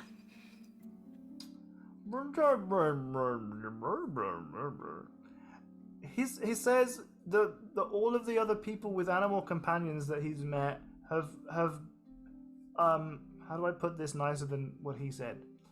Are more connected to nature.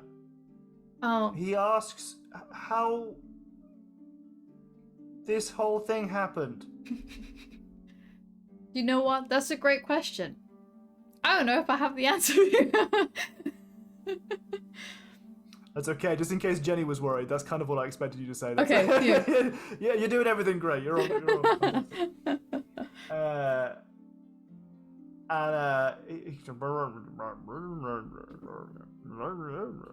he goes on at length, and then Tuxedo kind of, all that? Come on. What did you say at the beginning bit? I forgot. Okay, right.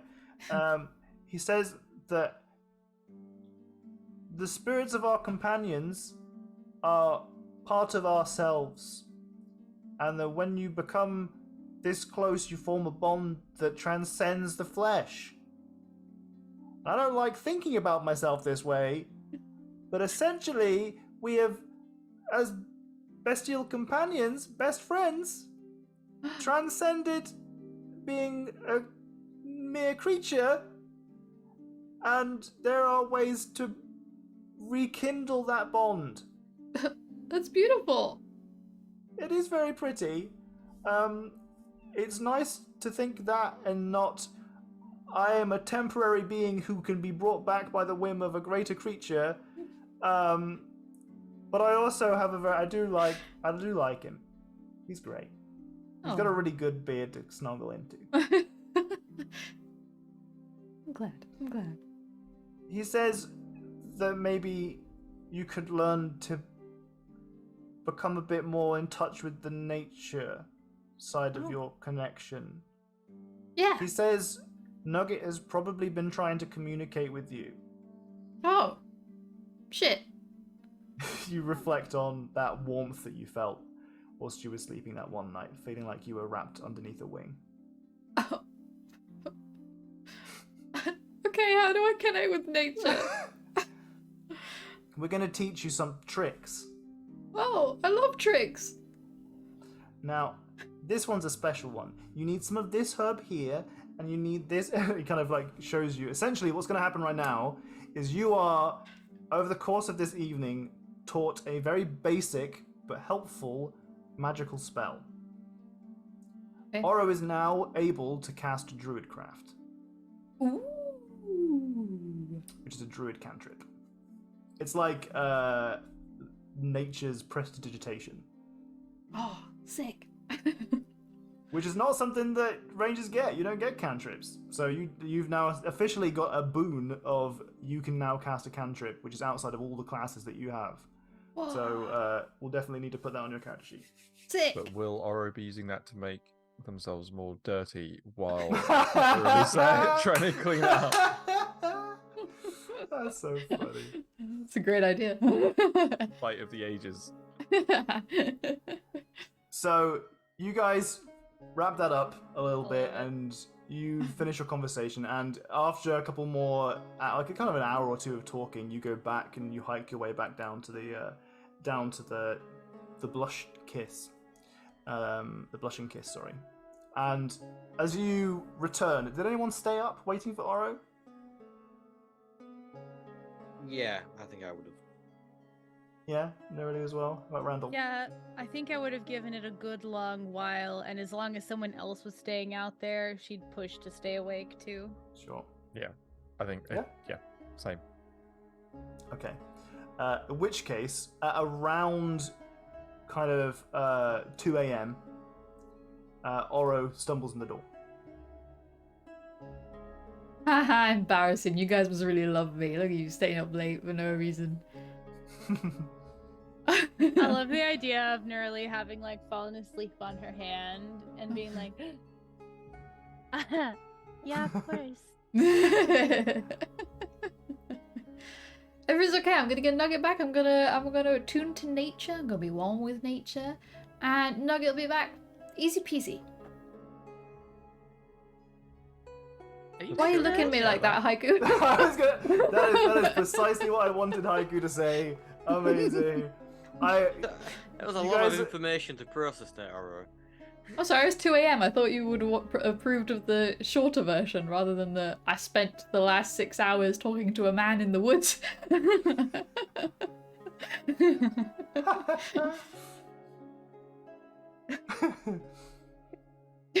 Of how perfect the individual reactions are. The sorcerer is like, yeah, this checks out. Sounds legit, yeah.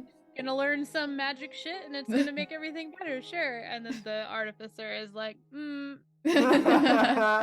Critical thinking over here switches on. That sounds like bullshit. It sounds like you got high in the woods. Well, yeah, it does sound like you might have tripped out a little there, Aurora. No, not at all. Do I know I've learnt this spell? Is that like a... So you think that you could probably, like, you've been practicing it, you're not good at it yet. Okay. So it's something that for you to do it now takes quite a lot of work up, and like you'll fail a couple of times before you manage to do it, and your energy will peter out before you actually manage to pull it off. Do you know what I mean? Like you're trying to show off a cool new trick, but you're really tired, and everyone's really like on your case about it, so you kind of fuck it up a couple times. Yeah. But over the course of your next couple of sessions with Huck, you will learn how to cast it properly and Okay. consistently. He's teaching me a new trick. I'll show you when I've got it down. I can't do it right now. But Okay. As long as you're fine. yeah. I'm fine. I'm not hiring. I haven't had a drink since the other day. Hmm. Do I look Tomorrow I you walk in a might straight line. I like walk. See? I'm okay. Smell my breath. I think the smell the breath works better because I don't think any of us trust that Oro would, no matter how drunk she is, not be like, I would like to walk in a straight line right now and would somehow pull it off, looking cool That's while it. doing it at the same time. Yeah. Yeah, I'm not necessarily, I mean, how to say it? I'm worried because I know you are capable, but I don't know when the next person could be another person that sends one of us off to the Feywild, right? So, but you came back tonight, so that's good. That is good. And if they were going to do something, it probably would have been now, you know? We were hiking for like 2.5 hours. That's Yeah, a very if they long were gonna eat time. you or something, they would have done it, I think. Yeah. They also knew we were waiting for you, so they maybe wouldn't have done anything tonight. We're gonna wait until we leave to go back to Nesmith and then spring something upon you. I mean, Potentially. if You they... spent too much time in the Feywild. Chiasmus interrupts. Yeah. You gotta relax a little bit. People live their day-to-day lives here without being ambushed. You know, not everyone's out hiding around circling around Someone a corner tried to waiting to actually kill help you. us once, and Haiku is being like, Remember that "No, rant you went it on the other can't day? yeah, Someone doing a nice thing. That's true, right, but and then they're gonna try and squeeze something out of you at the end. You know, they were like, "Oh, look, you can get Nugget back now. Now your end of the bargain. I'm going to eat you alive." Seems like a lot of work for a snack. And I'm just a Do little crazy old things snack. when they're hungry. I'm not a big old snack. If you were going to trick anyone, it wouldn't be a Truly a little old snack. goblin. Listen, I saw what he had for lunch the other day, and he had a salad, so I think you might be okay. He's vegan.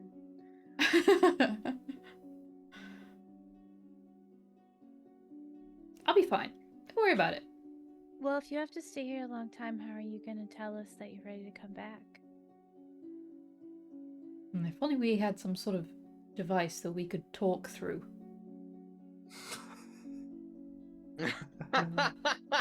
Like maybe Everybody looks at Haiku. Let me just check on it. Get out of the I don't know if there's a range to them. It's magic. There's no range No, in there magic. isn't. Oh, cool. Okay.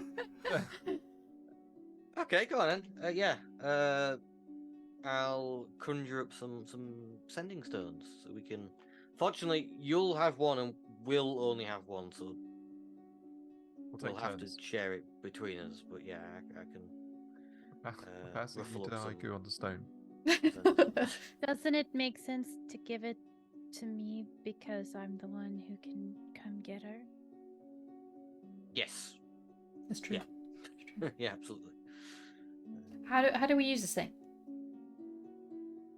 Just hold it up and just speak into it. The magic, the activation magic word is. And then switch it off. It's over. It's over. I don't know why it's those two particular words, but that's just how it is. Them's are the rules. Oh. Actually, I wasn't the first one to create sending stuff. Whimsical inventor. So whimsical. Okay, well What let me. would you have made the word if you invented them? Probably ahoy. On brand. Yeah. Mm-hmm. Yeah, and then maybe a simple goodbye. Something a little more. What the hell does over mean? Lost all his sense of humor once he left the hallway. This guy. The Feywild. I'll taking its have you know toll. I had an excellent sense of humour before that hellhole we just spent the last. God knows how. I want to keep saying this. We don't know how long we were there for. No, Does that concern anyone? What do you It's mean? been a year, so we've. It's been a year. Yeah, but we don't know So- how long we were in there. But here, yeah, It was this a year. time. Yeah. I feel like we should all be a lot more concerned than we are. I think time-wise you're differently worried there, about- bro. It's crazy. Look, I've already aged 10 years. Like, it's whatever. Yeah. You'll get there's used the to it. point. Nerly is like, well, if you're worried about the number of days that like our bodies might have experienced while we were there, I think Randall, we would know if a long, long time had passed. So it's probably not because he would be that long. withered. I just, Say you that? know. He Yeah. would be withered. Oh, That used to be as a biological clock. It's the only human. that's what I was thinking. Is the only human who's also Yeah. Oh, old. you were going on that We- route. We would, yeah, the only human who's also old and has been force aged by items and stuff. So like, we would know if a significant amount of time had passed because withered to worse, like. Yeah, yeah. I'm just concerned about my youthful looks. How old are You you, look like the same to me. I'm like 50. That is another thing that needs to go on our homebrew rules, is that turtles live longer, because I think the player's handbook or whatever, the source text for turtles gives them a really short age It range. has them live until like 60, and like it's based upon like a combination of a turtle and a tortoise, who like notoriously live for like potentially Hundreds over of 100 years. years. Yeah. That's very There's strange. like a 280-year-old tortoise, isn't there? Like, Yeah. Oh yeah. my god. Speaking of They which, did we get the basically- homebrew rule command set up, or do I need to do that later? No, it's within another command that I put in the panels, which I can't remember off the top of my head. If anyone wants to Oh. scroll down to the panels, it's in there. I'm Cool. also going. Also, did you know goblins only live for up to 60 years? My God. So maybe look at Oro. Oh, okay. There's the homebrew rules button, and it takes you to a Google Doc with the homebrew rules, and then a bunch of like, the reference art and stuff. I like that a lot. That's Yeah, really put good. it on one thing. Yeah. Yeah. Smart. Cool. Thank you. Cool. During our off period, I was like, it'd probably be pretty helpful to have it written down what all the homebrew things are that we use all the time, and decided to put one together. That's a good idea. Okay. So you guys have made a decision. You're going to go to Nesmith. You're going to go to Nesmith via the teleportation that Nurity has. And Aura's going to stick behind here with a sending stone. Make sure you're keeping track of your infusions there, please, Haiku. He's keeping track. Infusion, right? Sending stone? Yeah, I know. I'm just trying to figure out if I'm going to have to knock one off thinking about it. Okay. Surely we won't need. Go ahead. No, I think I'm pretty sure I have one spare. Okay. Hey. All right. I mean, worst case scenario, it's not worst case scenario, but a scenario is that you could change one of your infusions. Yeah. Because you're leveling up, so you can change an infusion if need be. Hi, social. Hi, social. Hello.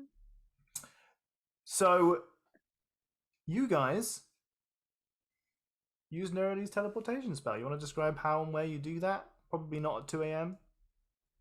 Yeah, no, I think we wait until the next day. I think before we go, I encourage Oro to stay in Sirshifer's room and show them the gyms and be like, you might find something I didn't. I'm not very good at this. Oh. But I'm gonna take the gyms with us because who knows what we might need while we're like digging through for information or something. Okay. And I'm going to go ahead. What'd you say? Oh, I just said okay. I said okay. Oh, okay. My bad. I think I'll plan it for like us going back at like midday or something. So we'll get up in the morning and we'll talk it through, and whichever day we decide to go, she'll get up early that day. And we'll go outside like somewhere kind of like a little bit away so that nobody really sees like what like they're doing, maybe like right inside the tree line or something. Sure. Finds a little clearing, makes a almost completely perfect circle of her like runes, but like makes it like just the slightest bit like wonky, but within a deviation where she knows it won't mess up the spell. Slightly, is it oblate? Is that the word? Oh. Yeah, So slightly. it's slightly Yeah. squished. Mm-hmm. But it's probably just an ellipse, right? If it's flat. Probably just a little bit more like an elliptical. Not Yeah. necessarily. Right. Do you want to? All right, let's not go down that road. Oh, I talked about it up. Did he? It seemed like you might have. Yeah. Do you want to describe how the magic looks as you step through the portal? Or conjure the portal? Yeah, I think everything kind of like gets illuminated in like a soft like moonlit glow kind of color, but you wouldn't even really probably tell if they weren't in like the shade of like tree canopy kind of thing. And there's like there's just like a sense of like a pleasant chill, like night air versus warm day air, you know? How like you go outside at night and it's maybe like, or like super early in the morning and it's like a little dewy and Sure. like cool but not cold, just like, you know, night air versus day air. Just a little bit of Gotcha. sense of that. Okay. So you guys step through the portal, and the the air that you've been having, this nice gentle breeze kind of casts over you by this magic, and the the shade of the trees, and otherwise a fairly nice day, shifts palpably as you walk through the portal to a much more kind of like a dead air, like it's sat in a room, like kind of dusty, dark. And you are, surely enough, in the dark. Some of you, however, can see in the dark, so I'll describe what you can see. You can see a cage. Oh no. Yes. Oh shit! I can't see this. But oh shit! I thought about this earlier. You can see a cage. The teleportation circle that Nerly has for Nesmith is in a cage in the mansion. Because we built a cage over it. You built a cage around it. Was quite To stop insistent people on someone teleporting in. the cage. Yeah. Is anyone smart enough to also set an alarm on it as well? I don't think we set an alarm on it. I think we just have like a key or like we had the way to open it. I don't remember anyone saying anything about that. I don't recall at the time ever considering the possibility that we might need to use it. No, I considered that we would take the cage off and then use it, not that we would have gone somewhere and then needed to come back. I swear we had a little tiny conversation about it, and Nerly was like, I would use this to travel. Like, this is where we would come, like, for sure return to. I swear when it was described, we made like a cage with like a door specifically so that we could like that's how you come and go is through the door, not like dismantling. That would be a very sensible idea. That is not at all how I remember it. That might be true then. That's fine. Yeah. I think, I mean, in hindsight, yes, that's ideal. In current sight, not amazing. I will take a DM inspiration from someone to make it so. Oh, I built it. I can unbuild it. I don't have a DM inspiration. That would be really funny though if like they did have that conversation and somewhere between like the worry like that got lost in translation though and Nerly just hadn't like bothered to go back and look and she teleports us in and then all of a sudden she's like, wait, where's the door? What have you done? There's like some bits of metal and like a disassembled lock system just outside the cave with a to-do sign on it. Just too far away to reach. Oh my god. To do. I reckon I could get through it. I've got like heat metal. Is it heat metal? Yeah, that's not a good thing for you whilst you're in the metal. Yeah, I don't want metal to drip on me. Yeah. Cook Adventurer. I don't think it heats it that hot, to be fair, Oh. to drip. Well, we just soften it up so we can punch. Mm-hmm. Adam said, it's a good thing one of you can phase through solid objects. Oh yeah, I just looked at the cage. I completely forgot I could do that. Yeah, I suppose I could blink out, couldn't I? I'm Yeah. the only one stuck. Oh Still no, doesn't help. You can Misty Step. I can Misty Step. Oh my god. What about chiasmus? Oh, yeah, I need to stop that. Yeah. Chiasmus is not going anywhere. Ah, Oh, shoot. I have anything. Did past you make it so it's like in any way attached to the floor?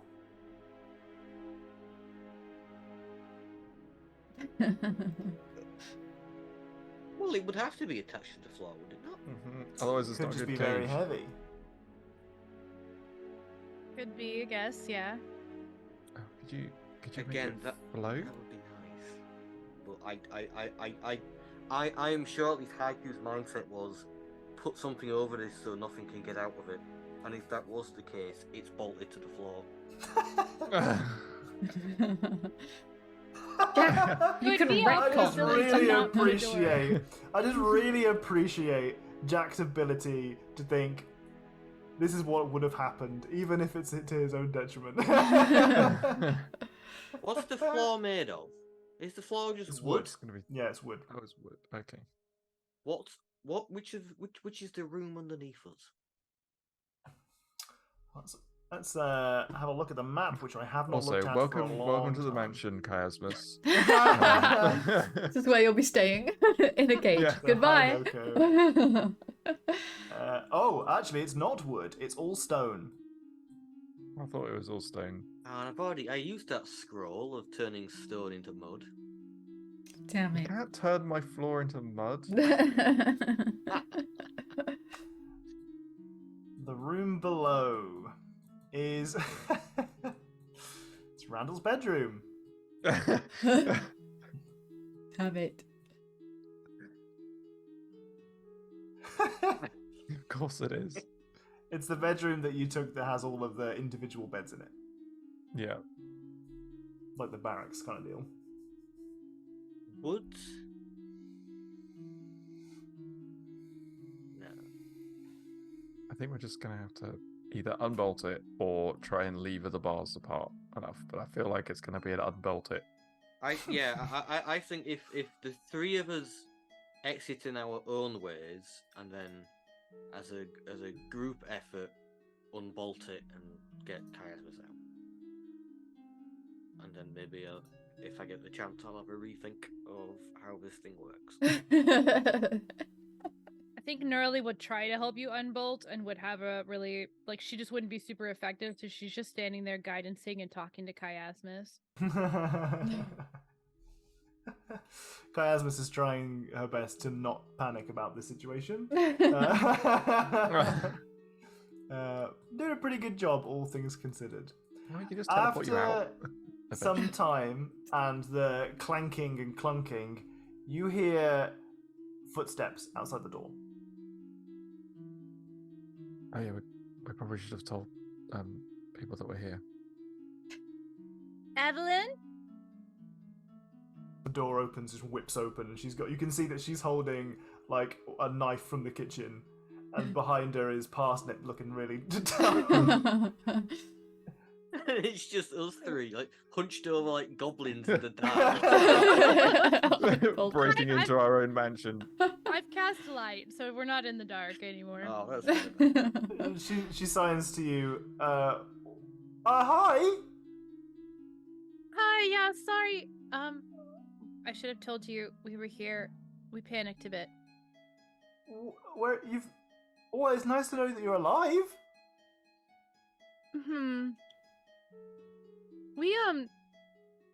We were sent to the Feywild against our will and only recently got back.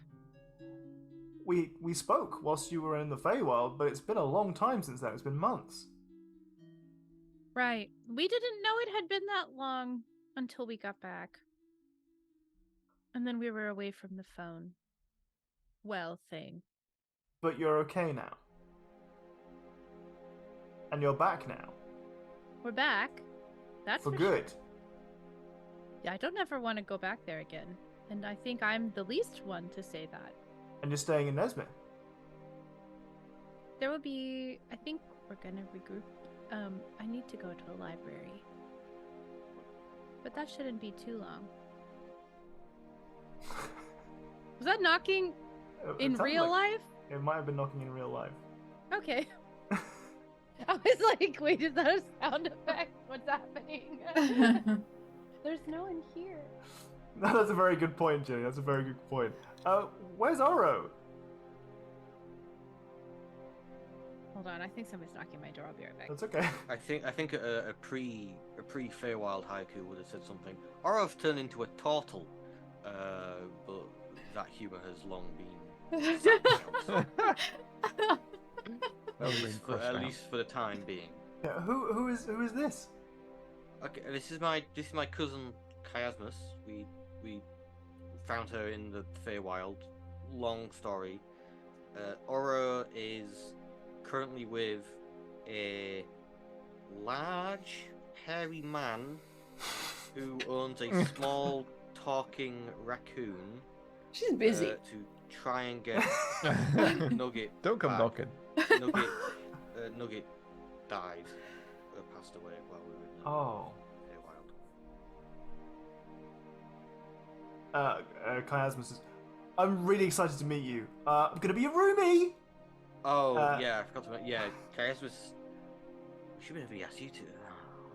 Are you okay with Chiasmus being a guest? I mean... Yeah, of course! Yeah, very excited, yes! Oh, you'll get on fine. Will she be able to understand me? I'm gonna fix her up with a glove. Brilliant. Okay, that's gonna make things a lot easier. Fantastic. Well, you guys kind of mingle for a little bit. You get reacclimated to the mansion for a short while. Turns out that Evelyn's been busy. She, after learning a couple of tricks from Nurli last time that she was here, has got into tailoring. Picked up some basic skills and started making clothes. And she tells you, you guys have a meal that she prepares. I can't hear you over Tom. That's okay. Hi. Oh god, I unmuted and I was trying to mute.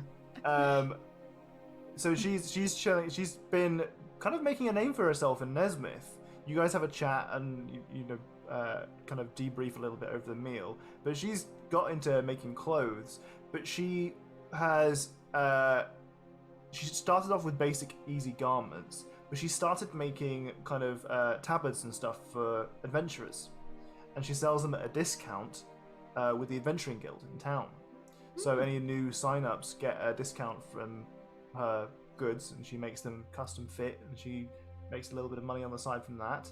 And she's recently got into leatherworking as well. Hell yeah. What's Passionate been up to? Just living his good old life. He's getting fed on the regular. He's got someone a little bit closer to his age who can run around and do some fun stuff with, as opposed to following an old man around. Not that he remembers. Nope. Poor Atticus. Atticus is long gone. Nobody remembers Atticus. No one remembers Atticus except for you guys. And yeah, everything's pretty good back here. You guys kind of chill for a little bit. The goal here now is that you stay the night, relax, chill out for a bit, and then Randall and Nurli will head off to the monastery near Arabelle, whilst Haiku and Chiasmus are gonna chill here for a bit. Okay, And I'm with a hairy man in the forest. Yeah. Definitely not getting high. Definitely not getting high. I will say that I chat with Evelyn for a long time about what she's been up to, and I want to hear everything, and I want to see anything that she's worked on that she's got still lying around and stuff like that. She's grilling you guys about your time in the Feywild and is completely perplexed by absolutely everything that you talk about. And it does seem that Chiasmus and Evelyn are getting along really well. Phew. For now, there appears to be there's a requirement for translation, but Haiku puts some effort into tinkering away to construct a new translation cloth, or at least will be over the next couple days. Okay, now I would continue going quite happily, but we're reaching the 10 o'clock mark. And this kind of leaves us at a nice point for us to have another kind of session RPing next time we play. So we've got through half of the content that I thought we would get through. That's pretty good. Oh, hey, Nate. Well, good timing. Turns up. He was waiting on the Always in streets, time. so understandable. He hasn't recovered from last night. You can't just say that and then dropping leave any it. intros. Oh, I'm leaving it there. We were playing Goose Goose Duck last night for Tom's birthday, and there was a bit between me and Nath meeting on the streets. They're not friends anymore. No. After I used the phrase "chat shit, get hit," and he died. That was funny. Good Also, birthday. happy birthday, Tom! Oh, it's too late now. Thank you very much. Okay, is there anything else you want to wrap up with today's session before we draw it to a close? What I'll do is after like everyone's gone and it's been like maybe half an hour, I want to check in on the sending stone to just see where they're at. So maybe, yeah, like, are you guys made it? Are you fine? And this might be when you're like still in a cage dealing with that, but just a little make sure they're okay at home sort of thing. Do we get to talk back and forth like the sending spell? Is that how it works, Haiku? Yes. Or do I have like a limited number of sins I can do? No, you can just talk back. Okay. Yep, we made it. We forgot about the cage, but we're handling it. How are things there? You didn't say over. You need to say over. Over. Oh yeah, there is a cage there. Maybe Oro knows. But there is a lock underneath the second bit of stone to the left. I love the idea that this happens as they've finally like unbolted it from the floor and are like all struggling to lift it up so Chiasmus can come out and it just comes through. Let's all have fun. Over. Okay, wonderful. Right. Well, we got through 3 of 6 scenes. That's pretty good, of the honestly. recap stuff. I'm just elated to be playing D&D with you guys again. I know, and, same. Yeah. And as I was saying, very happy for you guys to just be RPing away. You know? Yeah. We're in no rush. No rush at all. But we will call it quits there, I think. Nice point for us to put a pause on our month recap of your downtime. And we'll pick it up next time we play, which will hopefully be next Sunday. Yeah. Heck yeah. Sweet. Yes. Let's go. Oh, hi, Malcolm. Bye, Let's Malcolm. go. Yeah, we're Bye, winning. Malcolm. We're we're gonna winning. freeze for a second whilst we change scenes. Okay. Okay. It's alright, we've unfrozen. We've defrosted. It's a quick ice age. Yeah. Alright, see you next week, everyone, and for more D&Ds. Goodbye. See you later. Bye-bye. Ciao, ciao. Bye.